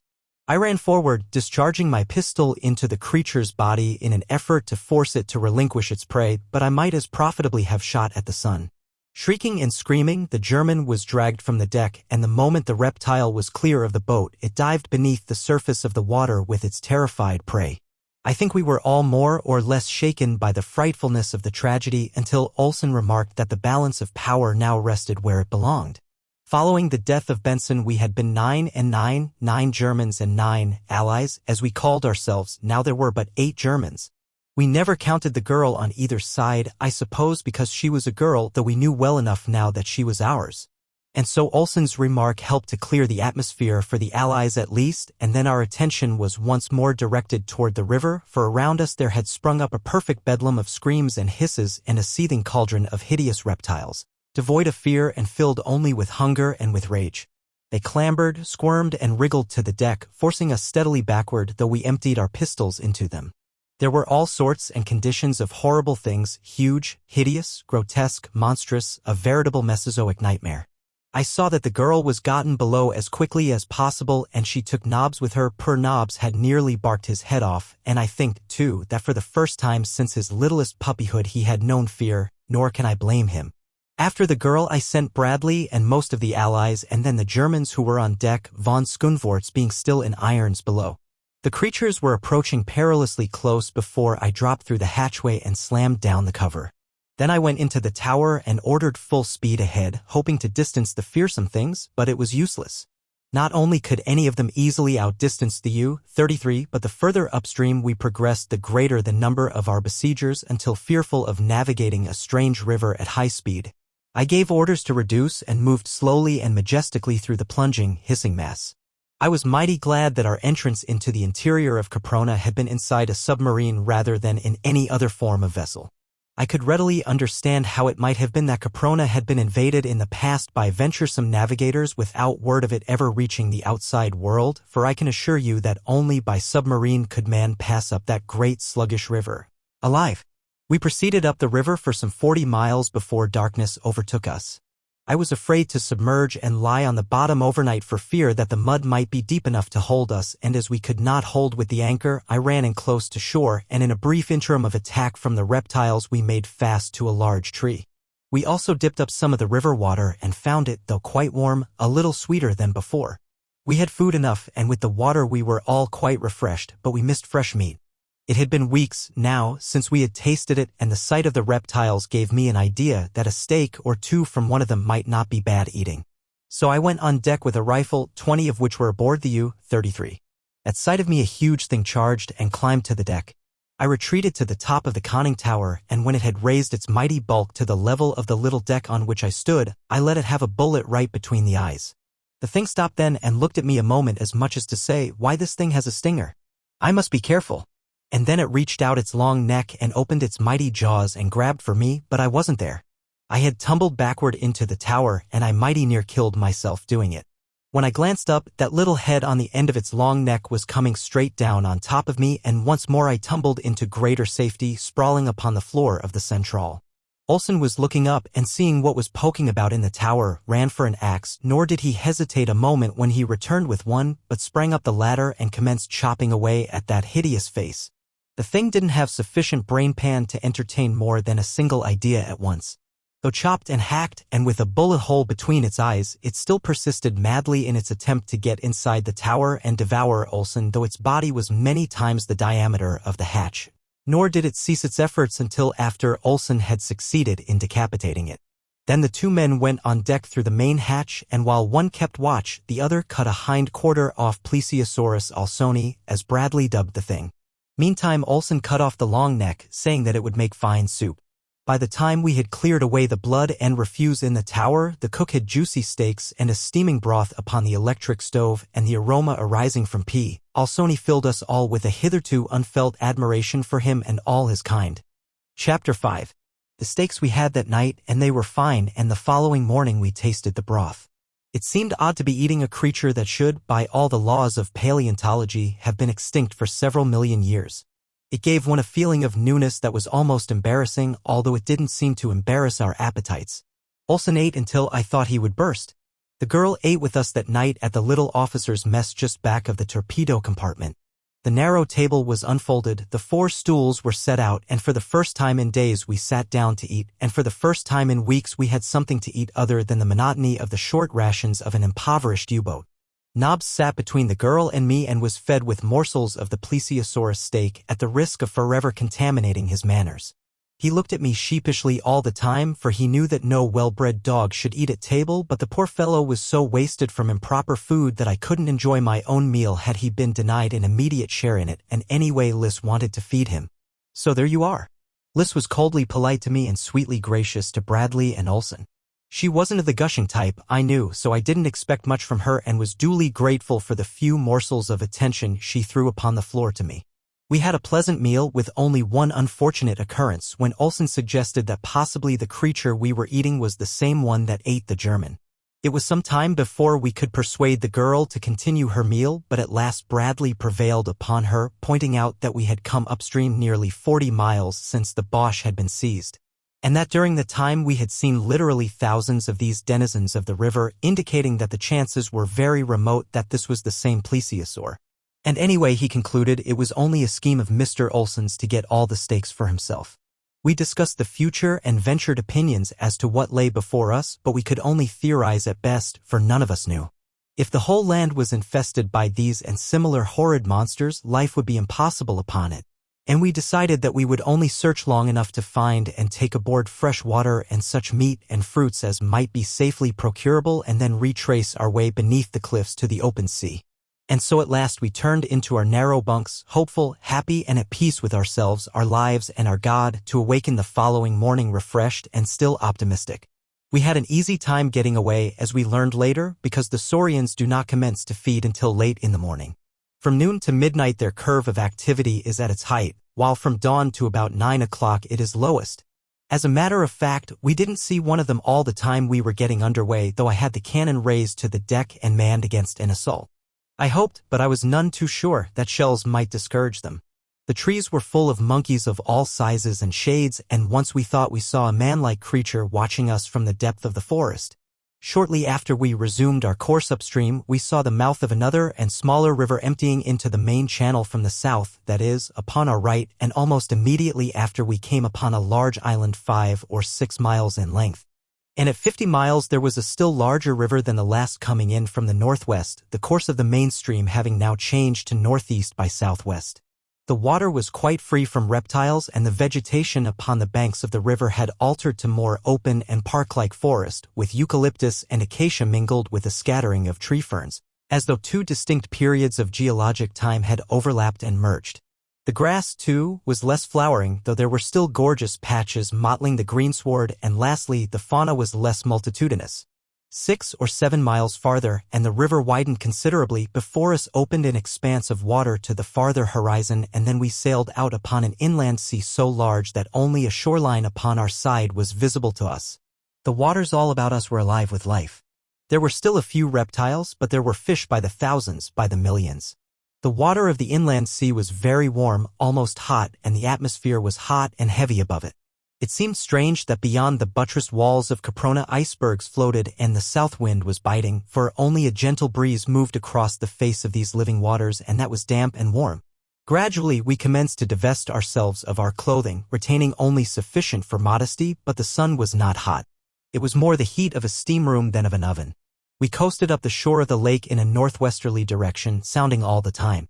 We found the lake deep and the bottom rocky and steeply shelving toward the center, and once when I moved straight out from shore to take other soundings we could find no bottom whatsoever. In open spaces along the shore we caught occasional glimpses of the distant cliffs, and here they appeared only a trifle less precipitous than those which bound Caprona on the seaward side. My theory is that in a far distant era Caprona was a mighty mountain, perhaps the world's mightiest mountain, and that in some titanic eruption volcanic action blew off the entire crest, blew thousands of feet of the mountain upward and outward and onto the surrounding continent, leaving a great crater, and then, possibly, the continent sank as ancient continents have been known to do, leaving only the summit of Caprona above the sea. The encircling walls, the central lake, the hot springs which feed the lake, all point to such a conclusion, and the fauna and the flora bear indisputable evidence that Caprona was once part of some great landmass. As we cruised up along the coast, the landscape continued a more or less open forest, with here and there a small plain where we saw animals grazing. With my glass I could make out a species of large red deer, some antelope, and what appeared to be a species of horse, and once I saw the shaggy form of what might have been a monstrous bison. Here was game aplenty. There seemed little danger of starving upon Caprona. The game, however, seemed wary, for the instant the animals discovered us, they threw up their heads and tails and went cavorting off, those farther inland following the example of the others until all were lost in the mazes of the distant forest. Only the great, shaggy ox stood his ground. With lowered head he watched us until we had passed, and then continued feeding. About 20 miles up the coast from the mouth of the river we encountered low cliffs of sandstone, broken and tortured evidence of the great upheaval which had torn Caprona asunder in the past. Intermingling upon a common level the rock formations of widely separated eras, fusing some and leaving others untouched.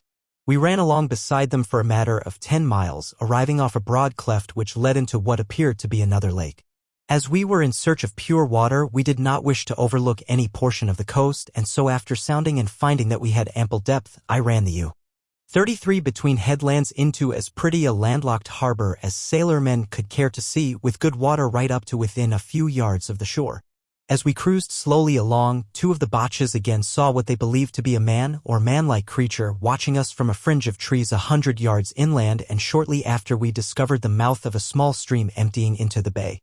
It was the first stream we had found since leaving the river, and I at once made preparations to test its water. To land, it would be necessary to run the U-33 close into the shore, at least as close as we could, for even these waters were infested, though not so thickly, by savage reptiles. I ordered sufficient water let into the diving tanks to lower us about a foot, and then I ran the bow slowly toward the shore, confident that should we run aground, we still had sufficient lifting force to free us when the water should be pumped out of the tanks. But the bow nosed its way gently into the reeds and touched the shore with the keel still clear. My men were all armed now with both rifles and pistols, each having plenty of ammunition.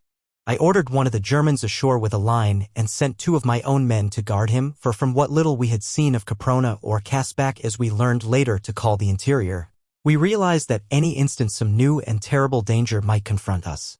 The line was made fast to a small tree, and at the same time I had the stern anchor dropped. As soon as the Boche and his guard were aboard again, I called all hands on deck, including von Schoenvorts, and there I explained to them that the time had come for us to enter into some sort of an agreement among ourselves that would relieve us of the annoyance and embarrassment of being divided into 2 antagonistic parts, prisoners and captors. I told them that it was obvious our very existence depended upon our unity of action, that we were to all intent and purpose entering a new world as far from the seat and causes of our own world war as if millions of miles of space and eons of time separated us from our past lives and habitations. There is no reason why we should carry our racial and political hatreds into Caprona, I insisted. The Germans among us might kill all the English, or the English might kill the last German, without affecting in the slightest degree either the outcome of even the smallest skirmish upon the Western Front or the opinion of a single individual in any belligerent or neutral country. I therefore put the issue squarely to you all. Shall we bury our animosities and work together with and for one another while we remain upon Caprona, or must we continue thus divided and but half-armed, possibly until death has claimed the last of us? And let me tell you, if you have not already realized it, the chances are 1,000 to 1 that not one of us ever will see the outside world again. We are safe now in the matter of food and water. We could provision the U-33 for a long cruise, but we are practically out of fuel, and without fuel we cannot hope to reach the ocean, as only a submarine can pass through the barrier cliffs. What is your answer? I turned toward von Schoonvoorts. He eyed me in that disagreeable way of his and demanded to know, in case they accepted my suggestion, what their status would be in event of our finding a way to escape with the U-33. I replied that I felt that if we had all worked loyally together we should leave Caprona upon a common footing, and to that end I suggested that should the remote possibility of our escape in the submarine develop into reality, we should then immediately make for the nearest neutral port and give ourselves into the hands of the authorities, when we should all probably be interned for the duration of the war. To my surprise he agreed that this was fair and told me that they would accept my conditions and that I could depend upon their loyalty to the common cause. I thanked him and then addressed each one of his men individually, and each gave me his word that he would abide by all that I had outlined. It was further understood that we were to act as a military organization under military rules and discipline, I as commander, with Bradley as my first lieutenant and Olsen as my second in command of the Englishmen, while von Schoonvoorts was to act as an additional second lieutenant and have charge of his own men. The four of us were to constitute a military court under which men might be tried and sentenced to punishment for infraction of military rules and discipline, even to the passing of the death sentence. I then had arms and ammunition issued to the Germans, and leaving Bradley and 5 men to guard the U-33, the balance of us went ashore. The first thing we did was to taste the water of the little stream, which, to our delight, we found sweet, pure, and cold. This stream was entirely free from dangerous reptiles because, as I later discovered, they became immediately dormant when subjected to a much lower temperature than 70 degrees Fahrenheit. They dislike cold water and keep as far away from it as possible. There were countless brook trout here, and deep holes that invited us to bathe, and along the bank of the stream were trees bearing a close resemblance to ash and beech and oak, their characteristics evidently induced by the lower temperature of the air above the cold water and by the fact that their roots were watered by the water from the stream rather than from the warm springs which we afterward found in such abundance elsewhere. Our first concern was to fill the water tanks of the U-33 with fresh water, and that having been accomplished, we set out to hunt for game and explore inland for a short distance. Olsen, von Schoonvoorts, 2 Englishmen and 2 Germans accompanied me, leaving 10 to guard the ship and the girl. I had intended leaving Nobbs behind, but he got away and joined me and was so happy over it that I hadn't the heart to send him back. We followed the stream upward through a beautiful country for about 5 miles and then came upon its source in a little boulder-strewn clearing. From among the rocks bubbled fully 20 ice-cold springs. North of the clearing rose sandstone cliffs to a height of some 50 to 75 feet, with tall trees growing at their base and almost concealing them from our view. To the west the country was flat and sparsely wooded, and here it was that we saw our first game, a large red deer. It was grazing away from us and had not seen us when one of my men called my attention to it.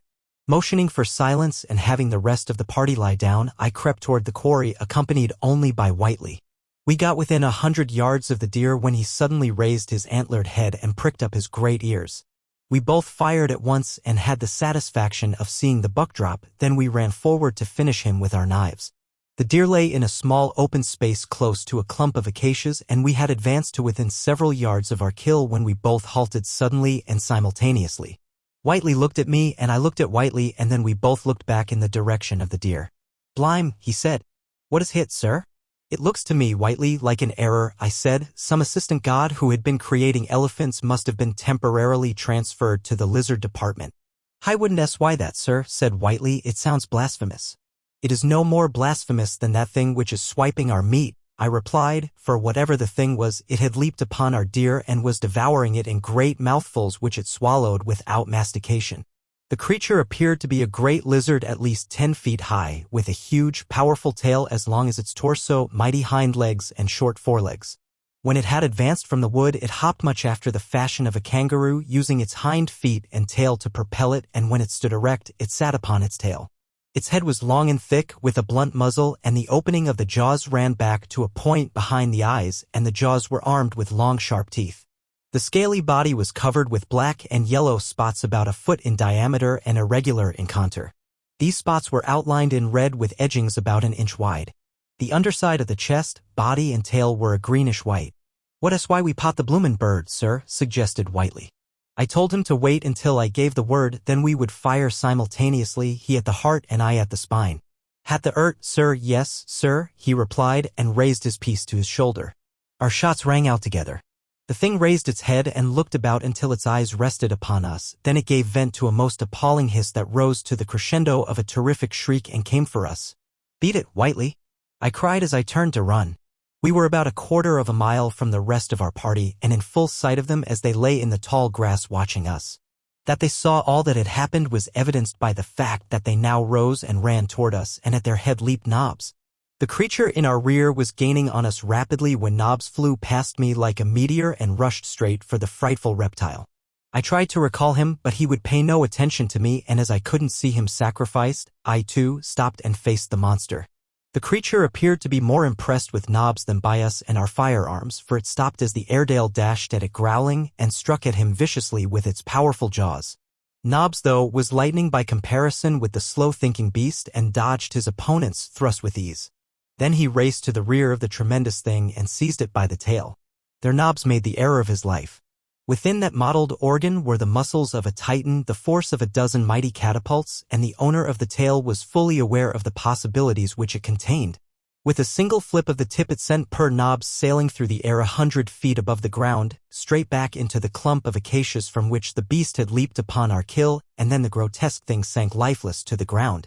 Olsen and von Schoenvorts came up a minute later with their men, then we all cautiously approached the still form upon the ground.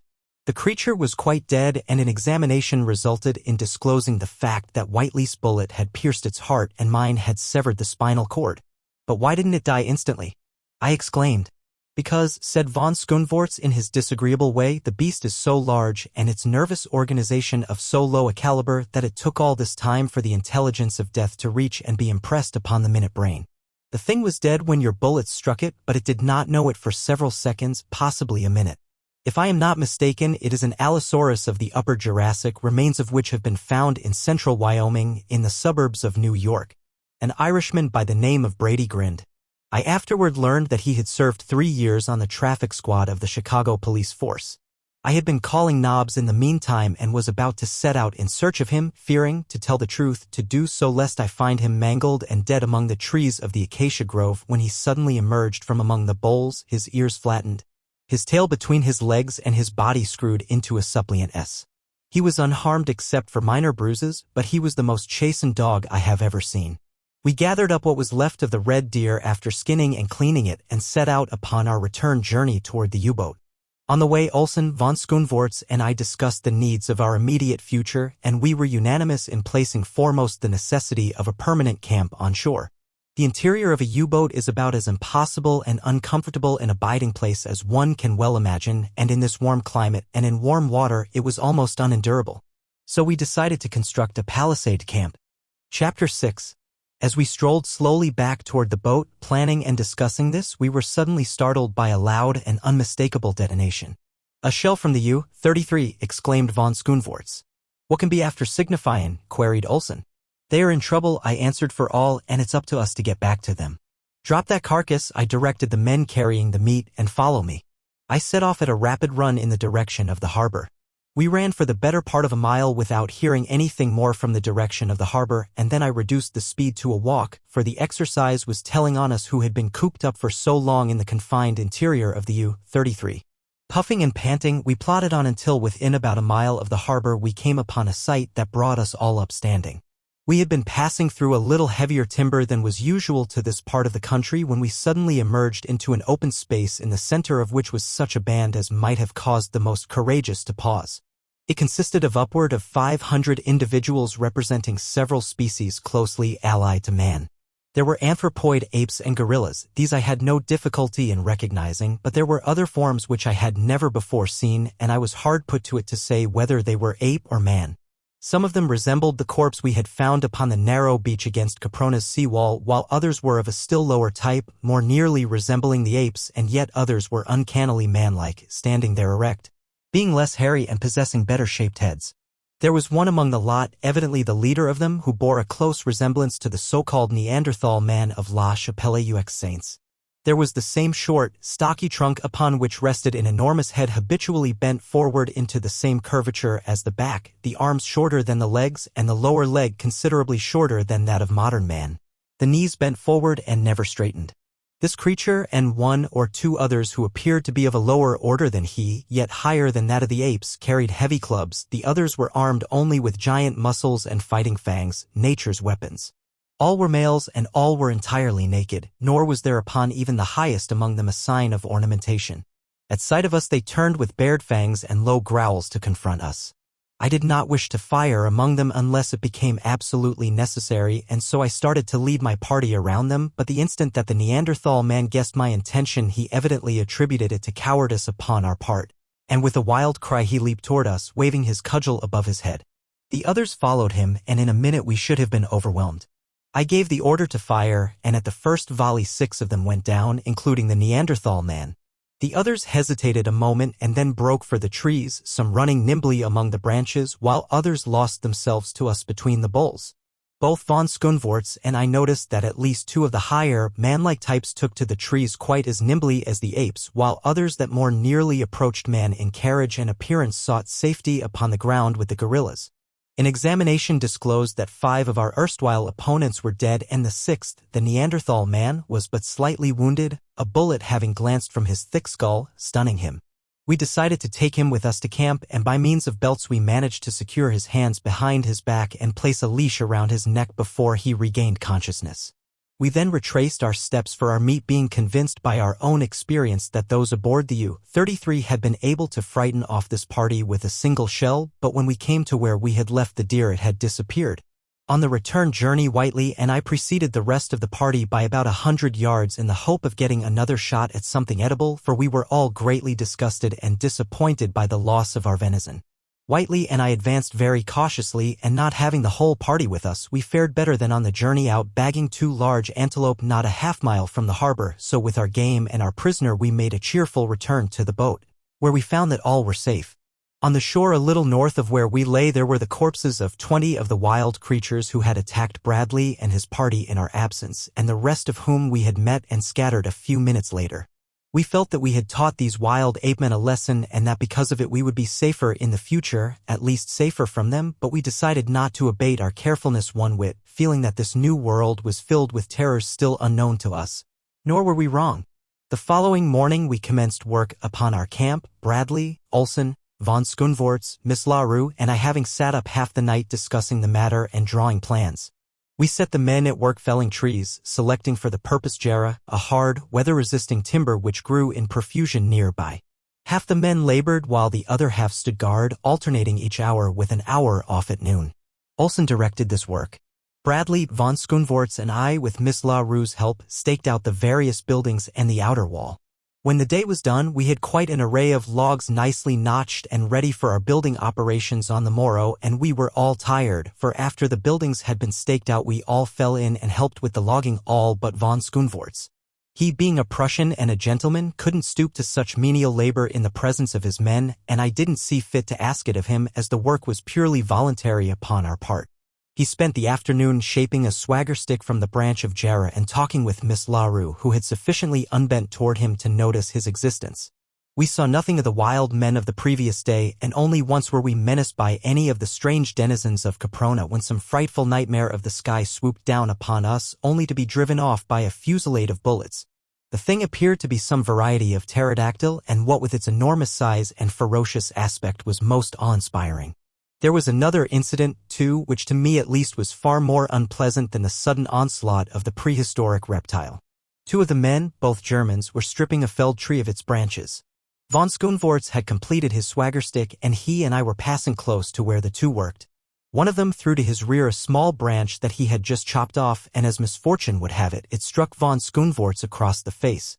It couldn't have hurt him, for it didn't leave a mark, but he flew into a terrific rage, shouting, "Attention," in a loud voice. The sailor immediately straightened up, faced his officer, clicked his heels together, and saluted. "Pig!" roared the Baron and struck the fellow across the face, breaking his nose.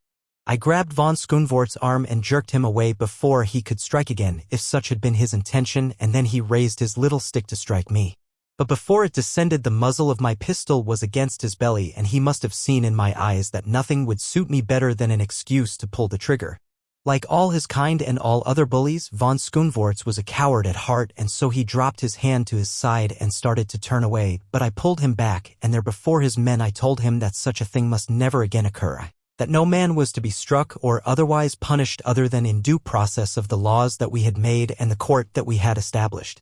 All the time the sailor stood rigidly at attention, nor could I tell from his expression whether he most resented the blow his officer had struck him or my interference in the gospel of the Kaiserbreed.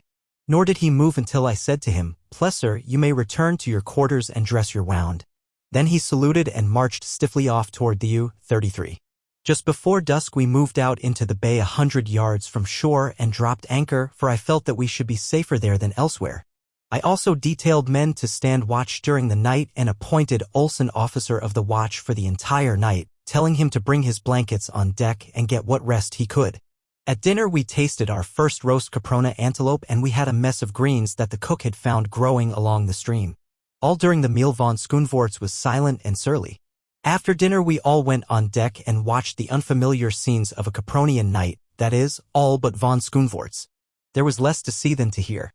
From the great inland lake behind us came the hissing and the screaming of countless saurians. Above us we heard the flap of giant wings, while from the shore rose the multitudinous voices of a tropical jungle, of a warm, damp atmosphere such as must have enveloped the entire earth during the Paleozoic and Mesozoic eras. But here were intermingled the voices of later eras, the scream of the panther, the roar of the lion, the baying of wolves, and a thunderous growling which we could attribute to nothing earthly, but which one day we were to connect with the most fearsome of ancient creatures. One by one the others went to their rooms until the girl and I were left alone together, for I had permitted the watch to go below for a few minutes, knowing that I would be on deck. Miss LaRue was very quiet, though she replied graciously enough to whatever I had to say that required reply. I asked her if she did not feel well. "Yes," she said, "but I am depressed by the awfulness of it all. I feel of so little consequence, so small and helpless in the face of all these myriad manifestations of life stripped to the bone of its savagery and brutality. I realize as never before how cheap and valueless a thing is life. Life seems a joke, a cruel, grim joke. You are a laughable incident or a terrifying one as you happen to be less powerful or more powerful than some other form of life which crosses your path, but as a rule you are of no moment whatsoever to anything but yourself. You are a comic little figure hopping from the cradle to the grave. Yes, that is our trouble, we take ourselves too seriously, but Caprona should be a sure cure for that." She paused and laughed. "You have evolved a beautiful philosophy," I said. "It fills such a longing in the human breast. It is full, it is satisfying, it is ennobling. What wondrous strides toward perfection the human race might have made if the first man had evolved it and it had persisted until now as the creed of humanity." "I don't like irony," she said, "it indicates a small soul." "What other sort of soul, then, would you expect from a comic little figure hopping from the cradle to the grave?" I inquired. "And what difference does it make, anyway, what you like and what you don't like? You are here for but an instant and you mustn't take yourself too seriously." She looked up at me with a smile. "I imagine that I am frightened and blue," she said, "and I know that I am very, very homesick and lonely." There was almost a sob in her voice as she concluded. It was the first time that she had spoken thus to me. Involuntarily, I laid my hand upon hers where it rested on the rail. "I know how difficult your position is," I said, "but don't feel that you are alone. There is one here who would do anything in the world for you," I ended lamely. She did not withdraw her hand, and she looked up into my face with tears on her cheeks, and I read in her eyes the thanks her lips could not voice. Then she looked away across the weird moonlit landscape and sighed. Evidently her newfound philosophy had tumbled about her ears, for she was seemingly taking herself seriously. I wanted to take her in my arms and tell her how I loved her, and had taken her hand from the rail and started to draw her toward me when Olsen came blundering up on deck with his bedding. The following morning we started building operations in earnest and things progressed finely. The Neanderthal man was something of a care, for we had to keep him in irons all the time and he was mighty savage when approached, but after a time he became more docile and then we tried to discover if he had a language. Liz spent a great deal of time talking to him and trying to draw him out, but for a long while she was unsuccessful. It took us 3 weeks to build all the houses, which we constructed close by a cold spring some 2 miles from the harbor. We changed our plans a trifle when it came to building the palisade, for we found a rotted cliff nearby where we could get all the flat building stone we needed, and so we constructed a stone wall entirely around the buildings. It was in the form of a square, with bastions and towers at each corner which would permit an enfilading fire along any side of the fort, and was about 135 feet square on the outside, with walls 3 feet thick at the bottom and about 1.5 feet wide at the top and 15 feet high. It took a long time to build that wall, and we all turned in and helped except von Schoonvorts, who, by the way, had not spoken to me except in the line of official business since our encounter, a condition of armed neutrality which suited me to AT. We have just finished it, the last touches being put on today. I quit about a week ago and commenced working on this chronicle for our strange adventures, which will account for any minor errors in chronology which may have crept in. There was so much material that I may have made some mistakes, but I think they are but minor and few. I see in reading over the last few pages that I neglected to state that Liz finally discovered that the Neanderthal man possessed a language. She has learned to speak it, and so have I to some extent. It was his name he says is AM or AHM, who told us that this country is called Kasbak. When we asked him how far it extended, he waved both arms about his head in an all-including gesture which took in, apparently, the entire universe. He is more tractable now, and we are going to release him, for he has assured us that he will not permit his fellows to harm us. He calls us Gallus and says that in a short time he will be a Gallu. It is not quite clear to us what he means. He says that there are many Gallus north of us and that as soon as he becomes one he will go and live with them. AHM went out to hunt with us yesterday and was much impressed by the ease with which our rifles brought down antelopes and deer. We have been living upon the fat of the land, AHM having shown us the edible fruits, tubers and herbs, and twice a week we go out after fresh meat. A certain proportion of this we dry and store away, for we do not know what may come. Our drying process is really smoking. We have also dried a large quantity of 2 varieties of cereal which grow wild a few miles south of us. One of these is a giant Indian maize, a lofty perennial often 50 and 60 feet in height, with ears the size of a man's body and kernels as large as your fist. We have had to construct a second storehouse for the great quantity of this that we have gathered. September 3, 1916. 3 months ago today the torpedo from the U-33 started me from the peaceful deck of the American liner upon the strange voyage which has ended here in Kasbak. We have settled down to an acceptance of our fate, for all are convinced that none of us will ever see the outer world again. AHM's repeated assertions that there are human beings like ourselves in Kasbak have roused the men to a keen desire for exploration. I sent out one party last week under Bradley. AHM, who is now free to go and come as he wishes, accompanied them. They marched about 25 miles due west, encountering many terrible beasts and reptiles and not a few man-like creatures whom AHM sent away. Here is Bradley's report of the expedition. Marched 15 miles the first day, camping on the bank of a large stream which runs southward. Game was plentiful and we saw several varieties which we had not before encountered in Kasbak. Just before making camp we were charged by an enormous woolly rhinoceros which Plesser dropped with a perfect shot. We had rhinoceros steaks for supper. AHM called the thing ATIS. It was almost a continuous battle from the time we left the fort until we arrived at camp. The mind of man can scarce conceive the plethora of carnivorous life in this lost world, and their prey, of course, is even more abundant. The second day we marched about 10 miles to the foot of the cliffs. Passed through dense forests close to the base of the cliffs. Saw man-like creatures and a low order of ape in one band, and some of the men swore that there was a white man among them. They were inclined to attack us at first, but a volley from our rifles caused them to change their minds. We scaled the cliffs as far as we could, but near the top they are absolutely perpendicular without any sufficient cleft or protuberance to give hand or foothold. All were disappointed, for we hungered for a view of the ocean and the outside world. We even had a hope that we might see and attract the attention of a passing ship. Our exploration has determined one thing which will probably be of little value to us and never heard of beyond Caprona's walls. This crater was once entirely filled with water. Indisputable evidence of this is on the face of the cliffs. Our return journey occupied 2 days and was as filled with adventure as usual. We are all becoming accustomed to adventure. It is beginning to pall on us. We suffered no casualties and there was no illness. I had to smile as I read Bradley's report. In those 4 days he had doubtless passed through more adventures than an African big-game hunter experiences in a lifetime, and yet he covered it all in a few lines. Yes, we are becoming accustomed to adventure. Not a day passes that one or more of us does not face death at least once. AHM taught us a few things that have proved profitable and saved us much ammunition, which it is useless to expend except for food or in the last recourse of self-preservation. Now when we are attacked by large flying reptiles, we run beneath spreading trees. When land carnivora threaten us, we climb into trees.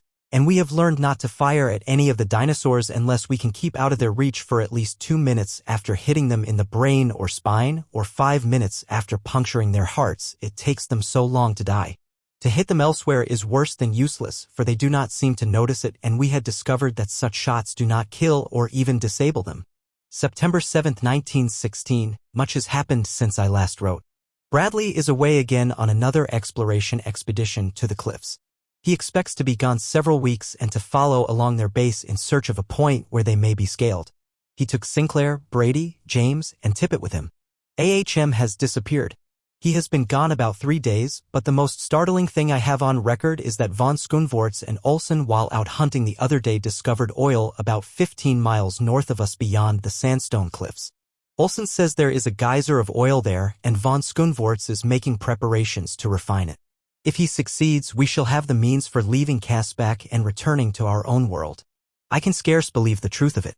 We are all elated to the 7th heaven of bliss. Pray God we shall not be disappointed. I have tried on several occasions to broach the subject of my love to Liz, but she will not listen. Chapter 7. October 8, 1916. This is the last entry I shall make upon my manuscript. When this is done, I shall be through. Though I may pray that it reaches the haunts of civilized man, my better judgment tells me that it will never be perused by other eyes than mine, and that even though it should, it would be too late to avail me. I am alone upon the summit of the great cliff overlooking the broad Pacific. A chill south wind bites at my marrow, while far below me I can see the tropic foliage of Casbah on the one hand and huge icebergs from the near Antarctic upon the other. Presently I shall stuff my folded manuscript into the thermos bottle I have carried with me for the purpose since I left the Fort Dinosaur we named it, and hurl it far outward over the clifftop into the Pacific. What current washes the shore of Caprona I know not, whither my bottle will be borne I cannot even guess, but I have done all that mortal man may do to notify the world of my whereabouts and the dangers that threaten those of us who remain alive in Casbah. If there be any other than myself. About the 8th of September I accompanied Olsen and von Schoenvorts to the oil geyser.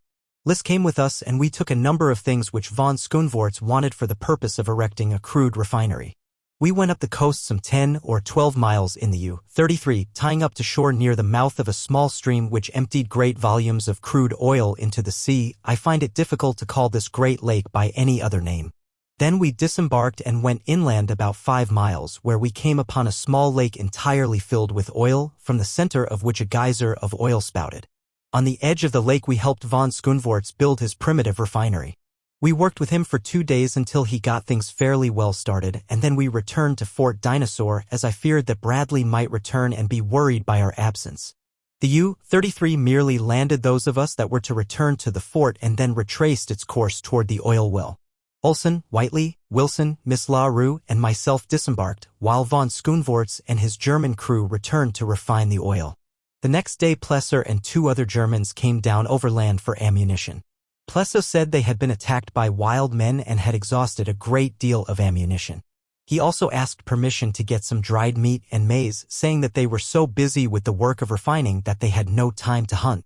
I let him have everything he asked for, and never once did a suspicion of their intentions enter my mind. They returned to the oil well the same day while we continued with the multitudinous duties of camp life. For 3 days nothing of moment occurred. Bradley did not return, nor did we have any word from von Schoenvorts. In the evening Liz and I went up into one of the bastion towers and listened to the grim and terrible nightlife of the frightful ages of the past. Once a saber-tooth screamed almost beneath us and the girl shrank close against me. As I felt her body against mine, all the pent love of these 3 long months shattered the bonds of timidity and conviction, and I swept her up into my arms and covered her face and lips with kisses. She did not struggle to free herself, but instead her dear arms crept up about my neck and drew my own face even closer to hers. "You love me, Liz?" I cried. I felt her head nod an affirmative against my breast. "Tell me, Liz," I begged, "tell me in words how much you love me." Low and sweet and tender came the answer, "I love you beyond all conception." My heart filled with rapture then, and it fills now as it has each of the countless times I have recalled those dear words, as it shall fill always until death has claimed me. I may never see her again, she may not know how I love her, she may question, she may doubt, but always true and steady and warm with the fires of love my heart beats for the girl who said that night, "I love you beyond all conception." For a long time we sat there upon the little bench constructed for the sentry that we had not as yet thought it necessary to post in more than one of the 4 towers. We learned to know one another better in those 2 brief hours than we had in all the months that had intervened since we had been thrown together. She told me that she had loved me from the first and that she never had loved von Schoonvoorts, their engagement having been arranged by her aunt for social reasons. That was the happiest evening of my life, nor ever do I expect to experience its like, but at last, as is the way of happiness, it terminated. We descended to the compound and I walked with Liz to the door of her quarters. There again she kissed me and bade me good night, and then she went in and closed the door. I went to my own room, and there I sat by the light of one of the crude candles we had made from the tallow of the beasts we had killed and lived over the events of the evening. At last I turned in and fell asleep, dreaming happy dreams and planning for the future, for even in savage Casbah I was bound to make my girl safe and happy. It was daylight when I awoke. Wilson, who was acting as cook, was up and astir at his duties in the cookhouse. The others slept, but I arose and followed by Nobbs went down to the stream for a plunge.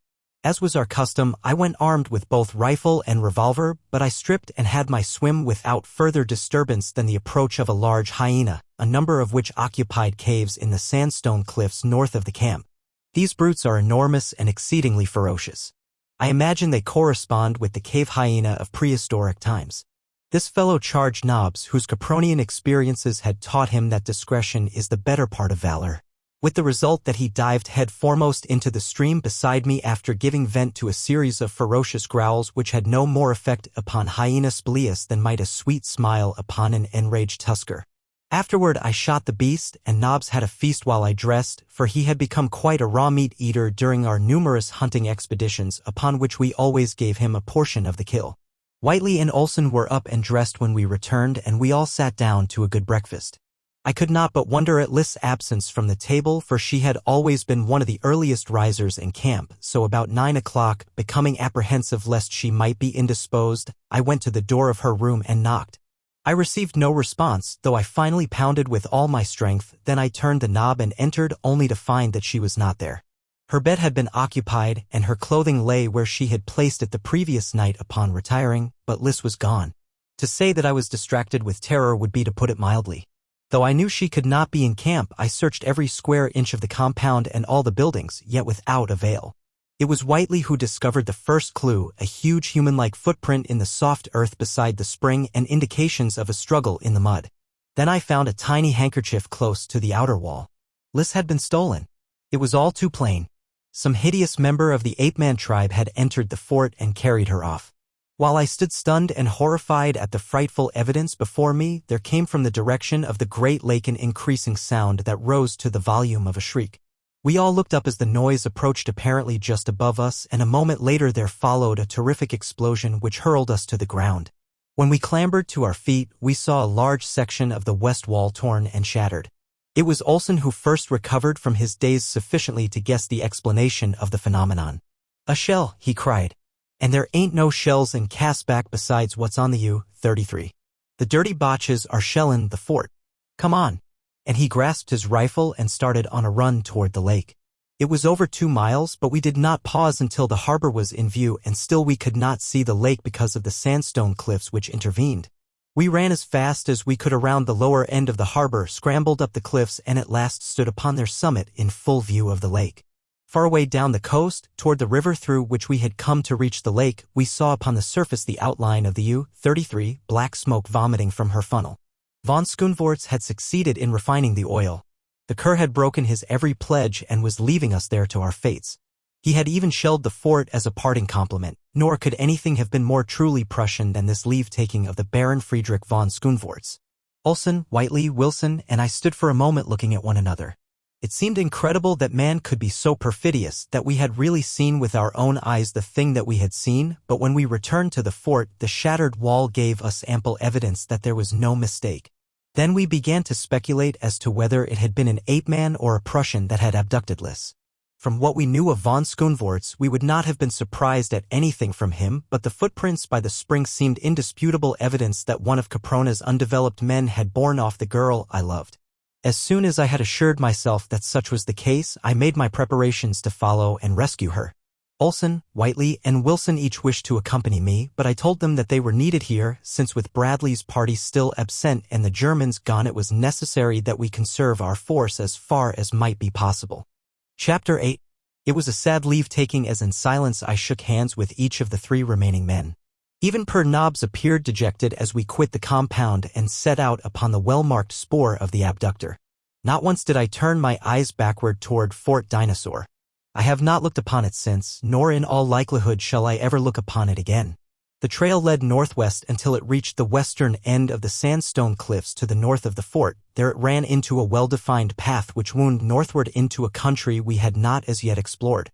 It was a beautiful, gently rolling country, broken by occasional outcroppings of sandstone and by patches of dense forest relieved by open, park-like stretches and broad meadows whereon grazed countless herbivorous animals, red deer, aurochs, an infinite variety of antelope, and at least 3 distinct species of horse, the latter ranging in size from a creature about as large as Nobbs to a magnificent animal 14 to 16 hands high. These creatures fed together in perfect amity, nor did they show any great indications of terror when Nobbs and I approached. They moved out of our way and kept their eyes upon us until we had passed, then they resumed their feeding. The path led straight across the clearing into another forest, lying upon the verge of which I saw a bit of white. It appeared to stand out in marked contrast and incongruity to all its surroundings, and when I stopped to examine it, I found that it was a small strip of muslin, part of the hem of a garment. At once I was all excitement, for I knew that it was a sign left by Liss that she had been carried this way. It was a tiny bit torn from the hem of the undergarment that she wore in lieu of the night robes she had lost with the sinking of the liner. Crushing the bit of fabric to my lips, I pressed on even more rapidly than before, because I now knew that I was upon the right trail and that up to this point at least, Liss still had lived. I made over 20 miles that day, for I was now hardened to fatigue and accustomed to long hikes, having spent considerable time hunting and exploring in the immediate vicinity of camp. A dozen times that day was my life threatened by fearsome creatures of the earth or sky, though I could not but note that the farther north I traveled, the fewer were the great dinosaurs, though they still persisted in lesser numbers. On the other hand, the quantity of ruminants and the variety and frequency of carnivorous animals increased. Each square mile of castback harbored its terrors. At intervals along the way I found bits of muslin, and often they reassured me when otherwise I should have been doubtful of the trail to take where 2 crossed or where there were forks, as occurred at several points. And so, as night was drawing on, I came to the southern end of a line of cliffs loftier than any I had seen before, and as I approached them, there was wafted to my nostrils the pungent aroma of wood smoke. What could it mean? There could, to my mind, be but a single solution. Man abided close by, a higher order of man than we had as yet seen, other than AHM, the Neanderthal man. I wondered again, as I had so many times that day, if it had not been AHM who stole Liss. Cautiously, I approached the flank of the cliffs, where they terminated in an abrupt escarpment as though some all-powerful hand had broken off a great section of rock and set it upon the surface of the earth. It was now quite dark, and as I crept around the edge of the cliff, I saw at a little distance a great fire around which were many figures, apparently human figures. Cautioning Nobbs to silence, and he had learned many lessons in the value of obedience since we had entered Castback, I slunk forward, taking advantage of whatever cover I could find, until from behind a bush I could distinctly see the creatures assembled by the fire. They were human and yet not human. I should say that they were a little higher in the scale of evolution than AHM, possibly occupying a place of evolution between that of the Neanderthal man and what is known as the Grimaldi race. Their features were distinctly negroid, though their skins were white. A considerable portion of both torso and limbs were covered with short hair, and their physical proportions were in many aspects ape-like, though not so much so as were AHM's. They carried themselves in a more erect position, although their arms were considerably longer than those of the Neanderthal man. As I watched them, I saw that they possessed a language, that they had knowledge of fire, and that they carried besides the wooden club of Ahm a thing which resembled a crude stone hatchet. Evidently they were very low in the scale of humanity, but they were a step upward from those I had previously seen in Casbah. But what interested me most was the slender figure of a dainty girl, clad only in a thin bit of muslin which scarce covered her knees, a bit of muslin torn and ragged about the lower hem. It was Lys, and she was alive and, so far as I could see, unharmed. A huge brute with thick lips and prognathous jaw stood at her shoulder. He was talking loudly and gesticulating wildly. I was close enough to hear his words, which were similar to the language of Ahm, though much fuller, for there were many words I could not understand. However, I caught the gist of what he was saying, which in effect was that he had found and captured this Gallu, that she was his, and that he defied anyone to question his right of possession. It appeared to me, as I afterward learned was the fact, that I was witnessing the most primitive of marriage ceremonies. The assembled members of the tribe looked on and listened in a sort of dull and perfunctory apathy, for the speaker was by far the mightiest of the clan. There seemed no one to dispute his claims when he said, or rather shouted, in stentorian tones, "I am TSA. This is my she. Who wishes her more than TSA? I do," I said in the language of Ahm, and I stepped out into the firelight before them. Lys gave a little cry of joy and started toward me, but TSA grasped her arm and dragged her back. "Who are you?" shrieked TSA. I kill. I kill. I kill. The she is mine," I replied, "and I have come to claim her. I kill if you do not let her come to me." And I raised my pistol to a level with his heart. Of course, the creature had no conception of the purpose of the strange little implement which I was poking toward him. With a sound that was half human and half the growl of a wild beast, he sprang toward me. I aimed at his heart and fired, and as he sprawled headlong to the ground, the others of his tribe, overcome by fright at the report of the pistol, scattered toward the cliffs, while Lys, with outstretched arms, ran toward me. As I crushed her to me, there rose from the black night behind us and then to our right and to our left a series of frightful screams and shrieks, bellowings, roars, and growls. It was the nightlife of this jungle world coming into its own, the huge, carnivorous nocturnal beasts which make the nights of Casbah hideous. A shuddering sob ran through Lys' figure. "Oh God," she cried, "give me the strength to endure for his sake." I saw that she was upon the verge of a breakdown after all that she must have passed through of fear and horror that day, and I tried to quiet and reassure her as best I might, but even to me the future looked most unpromising. For what chance of life had we against the frightful hunters of the night who even now were prowling closer to us? Now I turned to see what had become of the tribe, and in the fitful glare of the fire I perceived that the face of the cliff was pitted with large holes into which the man-things were clambering. "Come," I said to Lys, "we must follow them. We cannot last a half-hour out here. We must find a cave." Already we could see the blazing green eyes of the hungry carnivora. I seized a brand from the fire and hurled it out into the night, and there came back an answering chorus of savage and rageful protest, but the eyes vanished for a short time. Selecting a burning branch for each of us, we advanced toward the cliffs, where we were met by angry threats. "They will kill us," said Lys. "We may as well keep on in search of another refuge." "They will not kill us so surely as will those others out there," I replied. "I am going to seek shelter in one of these caves, nor will the man-things prevent." And I kept on in the direction of the cliff's base. A huge creature stood upon a ledge and brandished his stone hatchet. "Come and I will kill you and take the she," he boasted. "You saw how TSA fared when he would have kept my she," I replied in his own tongue. "Thus will you fare and all your fellows if you do not permit us to come in peace among you out of the dangers of the night." "Go north," he screamed. "Go north among the Gallus and we will not harm you. Some day will we be Gallus, but now we are not. You do not belong among us. Go away or we will kill you. The she may remain if she is afraid, and we will keep her, but the he must depart." "The he won't depart," I replied, and approached still nearer. Rough and narrow ledges formed by nature gave access to the upper caves. A man might scale them if unhampered and unhindered, but to clamber upward in the face of a belligerent tribe of half-men and with a girl to assist was beyond my capability. "I do not fear you," screamed the creature. "You were close to TSA, but I am far above you. You cannot harm me as you harmed TSA. Go away." I placed a foot upon the lowest ledge and clambered upward, reaching down and pulling Lys to my side. Already I felt safer. Soon we would be out of danger of the beasts again closing in upon us. The man above us raised his stone hatchet above his head and leaped lightly down to meet us. His position above me gave him a great advantage, or at least so he probably thought, for he came with every show of confidence. I hated to do it, but there seemed no other way, and so I shot him down as I had shot down TSA. "You see," I cried to his fellows, "that I can kill you wherever you may be. A long way off I can kill you as well as I can kill you nearby. Let us come among you in peace. I will not harm you if you do not harm us. We will take a cave high up. Speak. Come then, said one. If you will not harm us, you may come. Take TSA's hole, which lies above you. The creature showed us the mouth of a black cave, but he kept at a distance while he did it, and Liz followed me as I crawled in to explore. I had matches with me, and in the light of one I found a small cavern with a flat roof and floor which followed the cleavage of the strata. Pieces of the roof had fallen at some long-distant date, as was evidenced by the depth of the filth and rubble in which they were embedded.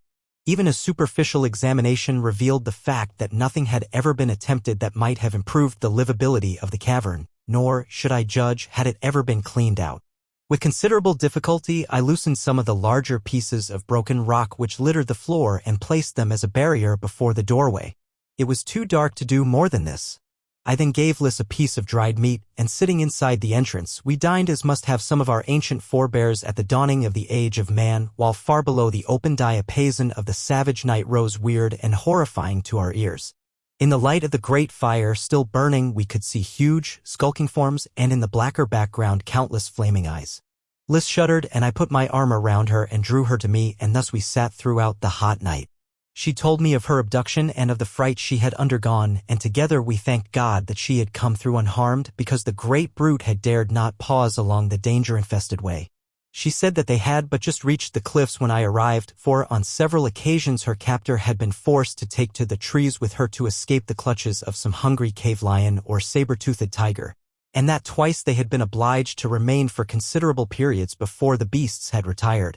Nobbs, by dint of much scrambling and one or two narrow escapes from death, had managed to follow us up the cliff and was now curled between me and the doorway, having devoured a piece of the dried meat, which he seemed to relish immensely. He was the first to fall asleep, but I imagine we must have followed suit soon, for we were both tired. I had laid aside my ammunition belt and rifle, though both were close beside me, but my pistol I kept in my lap beneath my hand. However, we were not disturbed during the night, and when I awoke, the sun was shining on the treetops in the distance. Liz's head had drooped to my breast, and my arm was still about her. Shortly afterward Liz awoke, and for a moment she could not seem to comprehend her situation. She looked at me and then turned and glanced at my arm about her, and then she seemed quite suddenly to realize the scantiness of her apparel and drew away, covering her face with her palms and blushing furiously. I drew her back toward me and kissed her, and then she threw her arms about my neck and wept softly in mute surrender to the inevitable. It was an hour later before the tribe began to stir about. We watched them from our apartment, as Liz called it. Neither men nor women wore any sort of clothing or ornaments, and they all seemed to be about of an age, nor were there any babies or children among them. This was, to us, the strangest and most inexplicable of facts, but it recalled to us that though we had seen many of the lesser-developed wild people of Casbah, we had never yet seen a child or an old man or woman. After a while they became less suspicious of us and then quite friendly in their brutish way. They picked at the fabric of our clothing, which seemed to interest them, and examined my rifle and pistol and the ammunition in the belt around my waist. I showed them the thermos bottle, and when I poured a little water from it, they were delighted, thinking that it was a spring which I carried about with me, a never-failing source of water supply. One thing we both noticed among their other characteristics: they never laughed nor smiled, and then we remembered that AHM had never done so either. I asked them if they knew AHM, but they said they did not. One of them said, "Back there we may have known him." And he jerked his head to the south. "You came from back there?" I asked. He looked at me in surprise. "We all come from there," he said. "After a while we go there." And this time he jerked his head toward the north. "Be Gallus," he concluded. Many times now had we heard this reference to becoming Gallus. AHM had spoken of it many times. Liz and I decided that it was a sort of original religious conviction, as much a part of them as their instinct for self-preservation, a primal acceptance of a hereafter and a holier state. It was a brilliant theory, but it was all wrong. I know it now, and how far we were from guessing the wonderful, the miraculous, the gigantic truth which even yet I may only guess at. The thing that sets Casbah apart from all the rest of the world far more definitely than her isolated geographical position or her impregnable barrier of giant cliffs. If I could live to return to civilization, I should have meat for the clergy and the laymen to chew upon for years, and for the evolutionists, too. After breakfast the men set out to hunt, while the women went to a large pool of warm water covered with a green scum and filled with billions of tadpoles. They waded into where the water was about a foot deep and lay down in the mud. They remained there from 1 to 2 hours and then returned to the cliff. While we were with them, we saw the same thing repeated every morning, but though we asked them why they did it, we could get no reply which was intelligible to us. All they vouchsafed in way of explanation was the single word Ada. They tried to get Liz to go in with them and could not understand why she refused. After the first day I went hunting with the men, leaving my pistol and knobs with Liz, but she never had to use them, for no reptile or beast ever approached the pool while the women were there, nor, so far as we know, at other times. There was no spore of wild beast in the soft mud along the banks, and the water certainly didn't look fit to drink. This tribe lived largely upon the smaller animals which they bowled over with their stone hatchets after making a wide circle about their quarry and driving it so that it had to pass close to one of their number. The little horses and the smaller antelope they secured in sufficient numbers to support life, and they also ate numerous varieties of fruits and vegetables. They never brought in more than sufficient food for their immediate needs, but why bother? The food problem of Castback is not one to cause worry to her inhabitants. The fourth day Liz told me that she thought she felt equal to attempting the return journey on the morrow, and so I set out for the hunt in high spirits, for I was anxious to return to the fort and learn if Bradley and his party had returned and what had been the result of his expedition. I also wanted to relieve their minds as to Liz and myself, as I knew that they must have already given us up for dead. It was a cloudy day, though warm as it always is in Castback. It seemed odd to realize that just a few miles away winter lay upon the storm-tossed ocean and that snow might be falling all about Caprona, but no snow could ever penetrate the damp, hot atmosphere of the great crater. We had to go quite a bit farther than usual before we could surround a little bunch of antelope, and as I was helping drive them, I saw a fine red deer a couple of 100 yards behind me. He must have been asleep in the long grass, for I saw him rise and look about him in a bewildered way, and then I raised my gun and let him have it. He dropped, and I ran forward to finish him with the long thin knife, which one of the men had given me, but just as I reached him he staggered to his feet and ran on for another 200 yards when I dropped him again. Once more was this repeated before I was able to reach him and cut his throat. Then I looked around for my companions as I wanted them to come and carry the meat home, but I could see nothing of them. I called a few times and waited, but there was no response and no one came. At last I became disgusted, and cutting off all the meat that I could conveniently carry, I set off in the direction of the cliffs. I must have gone about a mile before the truth dawned upon me. I was lost, hopelessly lost. The entire sky was still completely blotted out by dense clouds, nor was there any landmark visible by which I might have taken my bearings. I went on in the direction I thought was south, but which I now imagine must have been about due north, without detecting a single familiar object. In a dense wood I suddenly stumbled upon a thing which at first filled me with hope and later with the most utter despair and dejection. It was a little mound of new-turned earth sprinkled with flowers long since withered, and at one end was a flat slab of sandstone stuck in the ground. It was a grave, and it meant for me that I had at last stumbled into a country inhabited by human beings. I would find them, they would direct me to the cliffs, perhaps they would accompany me and take us back with them to their abodes, to the abodes of men and women like ourselves.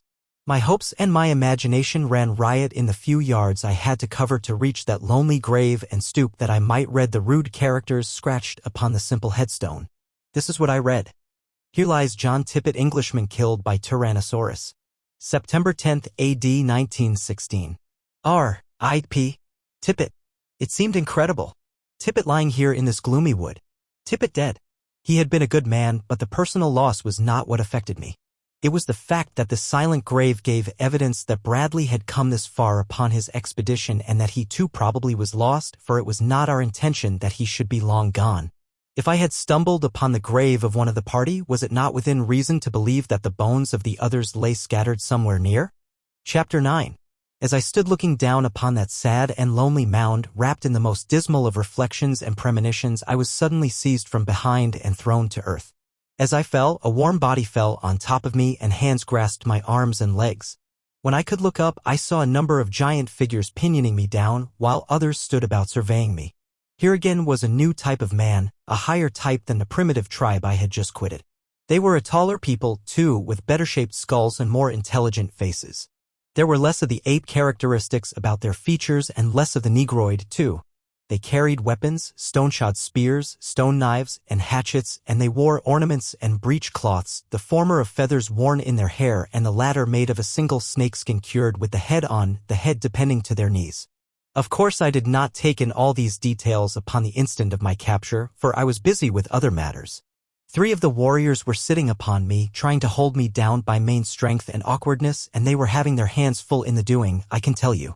I don't like to appear conceited, but I may as well admit that I am proud of my strength and the science that I have acquired and developed in the directing of it, that and my horsemanship I always have been proud of.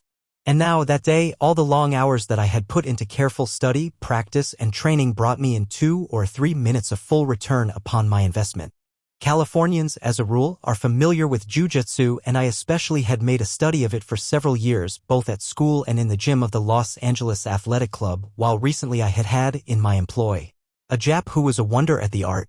It took me just about 30 seconds to break the elbow of one of my assailants, trip another and send him stumbling backward among his fellows, and throw the third completely over my head in such a way that when he fell his neck was broken. In the instant that the others of the party stood in mute and inactive surprise, I unslung my rifle, which carelessly I had been carrying across my back, and when they charged, as I felt they would, I put a bullet in the forehead of one of them. This stopped them all temporarily, not the death of their fellow, but the report of the rifle, the first they had ever heard. Before they were ready to attack me again, one of them spoke in a commanding tone to his fellows and in a language similar but still more comprehensive than that of the tribe to the south, as theirs was more complete than AHM's. He commanded them to stand back, and then he advanced and addressed me. He asked me who I was, from whence I came, and what my intentions were. I replied that I was a stranger in Caspak, that I was lost, and that my only desire was to find my way back to my companions. He asked where they were, and I told him toward the south somewhere, using the Caspakian phrase which literally translated means toward the beginning. His surprise showed upon his face before he voiced it in words. "There are no gallows there," he said. "I tell you," I said angrily, "that I am from another country, far from Caspak, far beyond the high cliffs. I do not know who the gallows may be, I have never seen them. This is the farthest north I have been. Look at me, look at my clothing and my weapons. Have you ever seen a gallo or any other creature in Caspak who possessed such things?" He had to admit that he had not, and also that he was much interested in me, my rifle, and the way I had handled his 3 warriors. Finally he became half convinced that I was telling him the truth and offered to aid me if I would show him how I had thrown the man over my head and also make him a present of the bank spear, as he called it. I refused to give him my rifle, but promised to show him the trick he wished to learn if he would guide me in the right direction. He told me that he would do so tomorrow, that it was too late today, and that I might come to their village and spend the night with them. I was loath to lose so much time, but the fellow was obdurate, and so I accompanied them. The 2 dead men they left where they had fallen, nor gave them a second glance, thus cheap is life upon Caspak. These people also were cave dwellers, but their caves showed the result of a higher intelligence that brought them a step nearer to civilized man than the tribe next, toward the beginning. The interiors of their caverns were cleared of rubbish, though still far from clean, and they had pallets of dried grasses covered with the skins of leopard, lynx, and bear, while before the entrances were barriers of stone and small, rudely circular stone ovens. The walls of the cavern to which I was conducted were covered with drawings scratched upon the sandstone. There were the outlines of the giant red deer, of mammoths, of tigers, and other beasts. Here, as in the last tribe, there were no children or any old people. The men of this tribe had 2 names, or rather names of 2 syllables, and their language contained words of 2 syllables, whereas in the tribe of TSA the words were all of a single syllable with the exception of a very few like ATIS and Gallus. The chief's name was Tajo, and his household consisted of 7 females and himself. These women were much more comely, or rather less hideous than those of TSA's people. One of them, even, was almost pretty, being less hairy and having a rather nice skin, with high coloring. They were all much interested in me and examined my clothing and equipment carefully, handling and feeling and smelling of each article. I learned from them that their people were known as Bandlu, or spearmen. TSA's race was called Estiolu, hatchetmen. Below these in the scale of evolution came the Bolu, or clubmen, and then the Kalus, who had no weapons and no language. In that word I recognized what to me seemed the most remarkable discovery I had made upon Caprona, for unless it were mere coincidence, I had come upon a word that had been handed down from the beginning of spoken language upon Earth. Been handed down for millions of years, perhaps with little change. It was the sole remaining thread of the ancient woof of a dawning culture which had been woven when Caprona was a fiery mount upon a great landmass teeming with life. It linked the unfathomable then to the eternal now. And yet it may have been pure coincidence. My better judgment tells me that it is coincidence that in Caspak the term for speechless man is Uhalus, and in the outer world of our own day it is Alalus. The comely woman of whom I spoke was called Sota, and she took such a lively interest in me that Tejo finally objected to her attentions, emphasizing his displeasure by knocking her down and kicking her into a corner of the cavern. I leaped between them while he was still kicking her and, obtaining a quick hold upon him, dragged him screaming with pain from the cave. Then I made him promise not to hurt the she again, upon pain of worse punishment. Sota gave me a grateful look, but Tejo and the balance of his women were sullen and ominous. Later in the evening, Sota confided to me that she was soon to leave the tribe. Sota soon to be Krolu, she confided in a low whisper. I asked her what a Krolu might be, and she tried to explain, but I do not yet know if I understood her. From her gestures I deduced that the Krolus were a people who were armed with bows and arrows, had vessels in which to cook their food and huts of some sort in which they lived, and were accompanied by animals. It was all very fragmentary and vague, but the idea seemed to be that the Krolus were a more advanced people than the Bandlus. I pondered a long time upon all that I had heard before sleep came to me. I tried to find some connection between these various races that would explain the universal hope which each of them harbored that someday they would become Gallus. Sota had given me a suggestion, but the resulting idea was so weird that I could scarce even entertain it, yet it coincided with Ahm's expressed hope, with the various steps in evolution I had noted in the several tribes I had encountered and with the range of type represented in each tribe. For example, among the Bandlu were such types as Sota, who seemed to me to be the highest in the scale of evolution, and Tejo, who was just a shade nearer the ape, while there were others who had flatter noses, more prognathous faces, and hairier bodies. The question puzzled me. Possibly in the outer world the answer to it is locked in the bosom of the Sphinx. Who knows? I do not. Thinking the thoughts of a lunatic or a dope fiend, I fell asleep, and when I awoke, my hands and feet were securely tied and my weapons had been taken from me. How they did it without awakening me I cannot tell you. It was humiliating, but it was true. Tejo stood above me. The early light of morning was dimly filtering into the cave. Tell me, he demanded, how to throw a man over my head and break his neck, for I am going to kill you, and I wish to know this thing before you die. Of all the ingenuous declarations I have ever heard, this one copped the proverbial bun. It struck me as so funny that, even in the face of death, I laughed. Death, I may remark here, had, however, lost much of his terror for me. I had become a disciple of Lis's fleeting philosophy of the valuelessness of human life. I realized that she was quite right, that we were but comic figures hopping from the cradle to the grave, of interest to practically no other created thing than ourselves and our few intimates. Behind Tejo stood Sota. She raised one hand with the palm toward me, the Caspakian equivalent of a negative shake of the head. Let me think about it, I parried, and Tejo said that he would wait until night. He would give me a day to think it over, then he left, and the women left, the men for the hunt, and the women, as I later learned from Sota, for the warm pool where they immersed their bodies as did the shes of the Stiolu. Ada, explained Sota when I questioned her as to the purpose of this matutinal rite, but that was later. I must have lain there bound and uncomfortable for 2 or 3 hours when at last Sota entered the cave.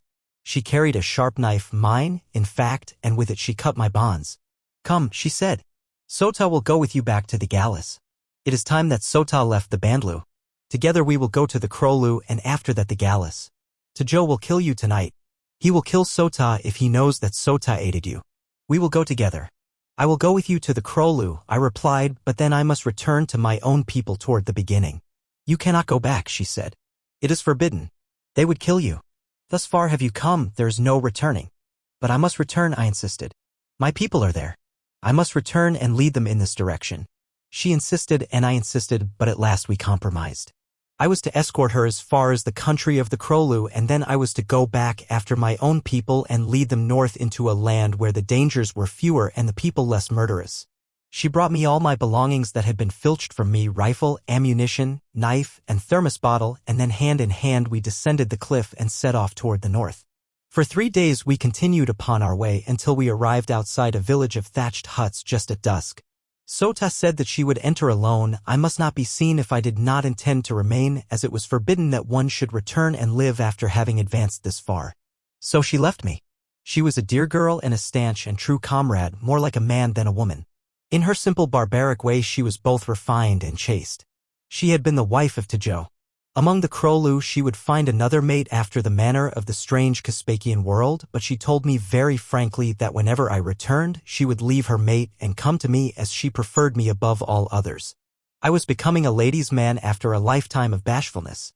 At the outskirts of the village I left her without even seeing the sort of people who inhabited it and set off through the growing darkness toward the south. On the third day I made a detour westward to avoid the country of the Bandlu as I did not care to be detained by a meeting with Tajo. On the sixth day I came to the cliffs of the Stiolu and my heart beat fast as I approached them, for here was Liz. Soon I would hold her tight in my arms again, soon her warm lips would merge with mine. I felt sure that she was still safe among the hatchet people, and I was already picturing the joy and the lovelight in her eyes when she should see me once more as I emerged from the last clump of trees and almost ran toward the cliffs. It was late in the morning. The women must have returned from the pool, yet as I drew near, I saw no sign of life whatever. They have remained longer, I thought, but when I was quite close to the base of the cliffs, I saw that which dashed my hopes and my happiness to earth. Strewn along the ground were a score of mute and horrible suggestions of what had taken place during my absence, bones picked clean of flesh, the bones of man-like creatures, the bones of many of the tribe of Stiolu, nor in any cave was there sign of life. Closely I examined the ghastly remains, fearful each instant that I should find the dainty skull that would shatter my happiness for life, but though I searched diligently, picking up every one of the 20-odd skulls, I found none that was the skull of a creature but slightly removed from the ape. Hope then still lived? For another 3 days I searched north and south, east and west for the hatchetmen of Castback, but never a trace of them did I find. It was raining most of the time now, and the weather was as near cold as it ever seems to get on Caprona. At last I gave up the search and set off toward Fort Dinosaur. For a week filled with the terrors and dangers of a primeval world, I pushed on in the direction I thought was south. The sun never shone, the rain scarcely ever ceased falling. The beasts I met with were fewer in number but infinitely more terrible in temper, yet I lived on until there came to me the realization that I was hopelessly lost, that a year of sunshine would not again give me my bearings. And while I was cast down by this terrifying knowledge, the knowledge that I never again could find Liz, I stumbled upon another grave, the grave of William James, with its little crude headstone and its scrawled characters recording that he had died upon the 13th of September, killed by a saber-toothed tiger. I think that I almost gave up then. Never in my life have I felt more hopeless or helpless or alone. I was lost. I could not find my friends. I did not even know that they still lived. In fact, I could not bring myself to believe that they did. I was sure that Liz was dead. I wanted myself to die, and yet I clung to life, useless and hopeless and harrowing a thing as it had become. I clung to life because some ancient reptilian forebear had clung to life and transmitted to me through the ages the most powerful motive that guided his minute brain, the motive of self-preservation. At last I came to the Great Barrier Cliffs, and after 3 days of mad effort, of maniacal effort, I scaled them. I built crude ladders, I wedged sticks in narrow fissures, I chopped toeholds and fingerholds with my long knife, but at last I scaled them. Near the summit I came upon a huge cavern. It is the abode of some mighty winged creature of the Triassic, or rather it was. Now it is mine. I slew the thing and took its abode. I reached the summit and looked out upon the broad, gray, terrible Pacific of the far southern winter. It was cold up there. It is cold here today, yet here I sit watching for the thing I know will never come for a sail. Chapter 10. Once a day I descend to the base of the cliff and hunt and fill my stomach with water from a clear cold spring. I have 3 gourds which I fill with water and take back to my cave against the long nights. I have fashioned a spear and a bow and arrow that I may conserve my ammunition, which is running low. My clothes are worn to shreds. Tomorrow I shall discard them for leopard skins which I have tanned and sewn into a garment strong and warm. It is cold up here. I have a fire burning and I sit bent over it while I write, but I am safe here. No other living creature ventures to the chill summit of the barrier cliffs. I am safe, and I am alone with my sorrows and my remembered joys, but without hope. It is said that hope springs eternal in the human breast, but there is none in mine. I am about done. Presently I shall fold these pages and push them into my thermos bottle. I shall cork it and screw the cap tight, and then I shall hurl it as far out into the sea as my strength will permit. The wind is offshore, the tide is running out, perhaps it will be carried into one of those numerous ocean currents which sweep perpetually from pole to pole and from continent to continent, to be deposited at last upon some inhabited shore. If fate is kind and this does happen, then for God's sake, come and get me. It was a week ago that I wrote the preceding paragraph which I thought would end the written record of my life upon Caprona. I had paused to put a new point on my quill and stir the crude ink, which I made by crushing a black variety of berry and mixing it with water before attaching my signature, when faintly from the valley far below came an unmistakable sound which brought me to my feet, trembling with excitement, to peer eagerly downward from my dizzy ledge. How full of meaning that sound was to me you may guess when I tell you that it was the report of a firearm. For a moment my gaze traversed the landscape beneath until it was caught and held by 4 figures near the base of the cliff, a human figure held at bay by 3 hyaenodons, those ferocious and bloodthirsty wild dogs of the Eocene. A 4th beast lay dead or dying nearby. I couldn't be sure, looking down from above as I was, but yet I trembled like a leaf in the intuitive belief that it was Lys, and my judgment served to confirm my wild desire, for whoever it was carried only a pistol, and thus had Lys been armed. The first wave of sudden joy which surged through me was short-lived in the face of the swift following conviction that the one who fought below was already doomed. Luck and only luck it must have been which had permitted that first shot to lay low one of the savage creatures, for even such a heavy weapon as my pistol is entirely inadequate against even the lesser carnivora of Caspak. In a moment the 3 would charge. A futile shot would but tend more greatly to enrage the one it chanced to hit, and then the 3 would drag down the little human figure and tear it to pieces. And maybe it was Lys. My heart stood still at the thought, but mind and muscle responded to the quick decision I was forced to make. There was but a single hope, a single chance, and I took it. I raised my rifle to my shoulder and took careful aim. It was a long shot, a dangerous shot, for unless one is accustomed to it, shooting from a considerable altitude is most deceptive work. There is, though, something about marksmanship which is quite beyond all scientific laws. Upon no other theory can I explain my marksmanship of that moment. 3 times my rifle spoke, 3 quick, short syllables of death. I did not take conscious aim, and yet at each report a beast crumpled in its tracks. From my ledge to the base of the cliff is a matter of several thousand feet of dangerous climbing.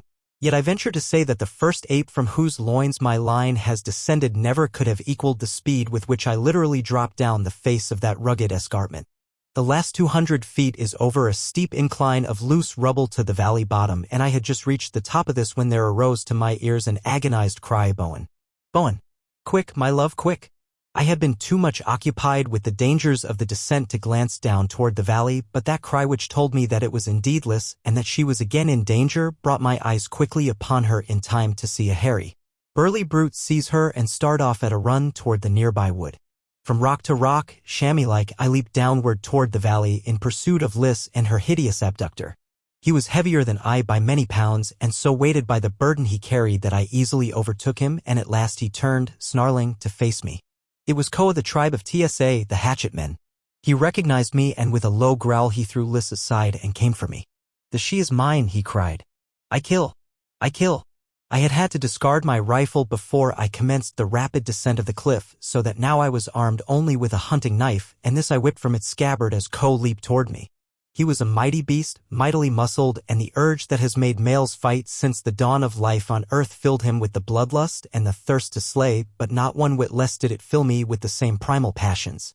2 abysmal beasts sprang at each other's throats that day beneath the shadow of Earth's oldest cliffs, the man of now and the man-thing of the earliest, forgotten then, imbued by the same deathless passion that has come down unchanged through all the epochs, periods and eras of time from the beginning, and which shall continue to the incalculable end, woman, the imperishable alpha and omega of life. Ko closed and sought my jugular with his teeth. He seemed to forget the hatchet dangling by its aurochs hide thong at his hip, as I forgot, for the moment, the dagger in my hand. And I doubt not but that Ko would easily have bested me in an encounter of that sort had not Lys' voice awakened within my momentarily reverted brain the skill and cunning of reasoning man. "Bowen," she cried. "Your knife! Your knife!" It was enough. It recalled me from the forgotten eon to which my brain had flown and left me once again a modern man battling with a clumsy, unskilled brute. No longer did my jaws snap at the hairy throat before me, but instead my knife sought and found a space between 2 ribs over the savage heart. Ko voiced a single horrid scream, stiffened spasmodically and sank to the earth. And Lys threw herself into my arms. All the fears and sorrows of the past were wiped away, and once again I was the happiest of men. With some misgivings I shortly afterward cast my eyes upward toward the precarious ledge which ran before my cave, for it seemed to me quite beyond all reason to expect a dainty modern belle to essay the perils of that frightful climb. I asked her if she thought she could brave the ascent, and she laughed gaily in my face. "Watch," she cried, and ran eagerly toward the base of the cliff. Like a squirrel she clambered swiftly aloft, so that I was forced to exert myself to keep pace with her. At first she frightened me, but presently I was aware that she was quite as safe here as was I. When we finally came to my ledge and I again held her in my arms, she recalled to my mind that for several weeks she had been living the life of a cave girl with the tribe of hatchet men. They had been driven from their former caves by another tribe which had slain many and carried off quite half the females, and the new cliffs to which they had flown had proven far higher and more precipitous, so that she had become, through necessity, a most practiced climber. She told me of Ko's desire for her, since all his females had been stolen, and of how her life had been a constant nightmare of terror as she sought by night and by day to elude the great brute. For a time Nobbs had been all the protection she required, but one day he disappeared, nor has she seen him since. She believes that he was deliberately made away with, and so do I, for we both are sure that he never would have deserted her. With her means of protection gone, Liz was now at the mercy of the hatchet man, nor was it many hours before he had caught her at the base of the cliff and seized her, but as he bore her triumphantly aloft toward his cave, she had managed to break loose and escape him. For 3 days he has pursued me, she said, through this horrible world. How I have passed through in safety I cannot guess, nor how I have always managed to outdistance him, yet I have done it until just as you discovered me. Fate was kind to us, Bowen. I nodded my head in assent and crushed her to me. And then we talked and planned as I cooked antelope steaks over my fire, and we came to the conclusion that there was no hope of rescue, that she and I were doomed to live and die upon Caprona. Well, it might be worse. I would rather live here always with Liz than to live elsewhere without her, and she, dear girl, says the same of me, but I am afraid of this life for her. It is a hard, fierce, dangerous life, and I shall pray always that we shall be rescued from it for her sake. That night the clouds broke and the moon shone down upon our little ledge, and there, hand in hand, we turned our faces toward heaven and plighted our troth beneath the eyes of God. No human agency could have married us more sacredly than we are wed. We are man and wife, and we are content. If God wills it, we shall live out our lives here. If he wills otherwise, then this manuscript which I shall now consign to the inscrutable forces of the sea shall fall into friendly hands. However, we are each without hope. And so we say goodbye in this, our last message to the world beyond the barrier cliffs. Signed, Bowen J. Tyler, Jr. Lislaw R. Tyler. The end.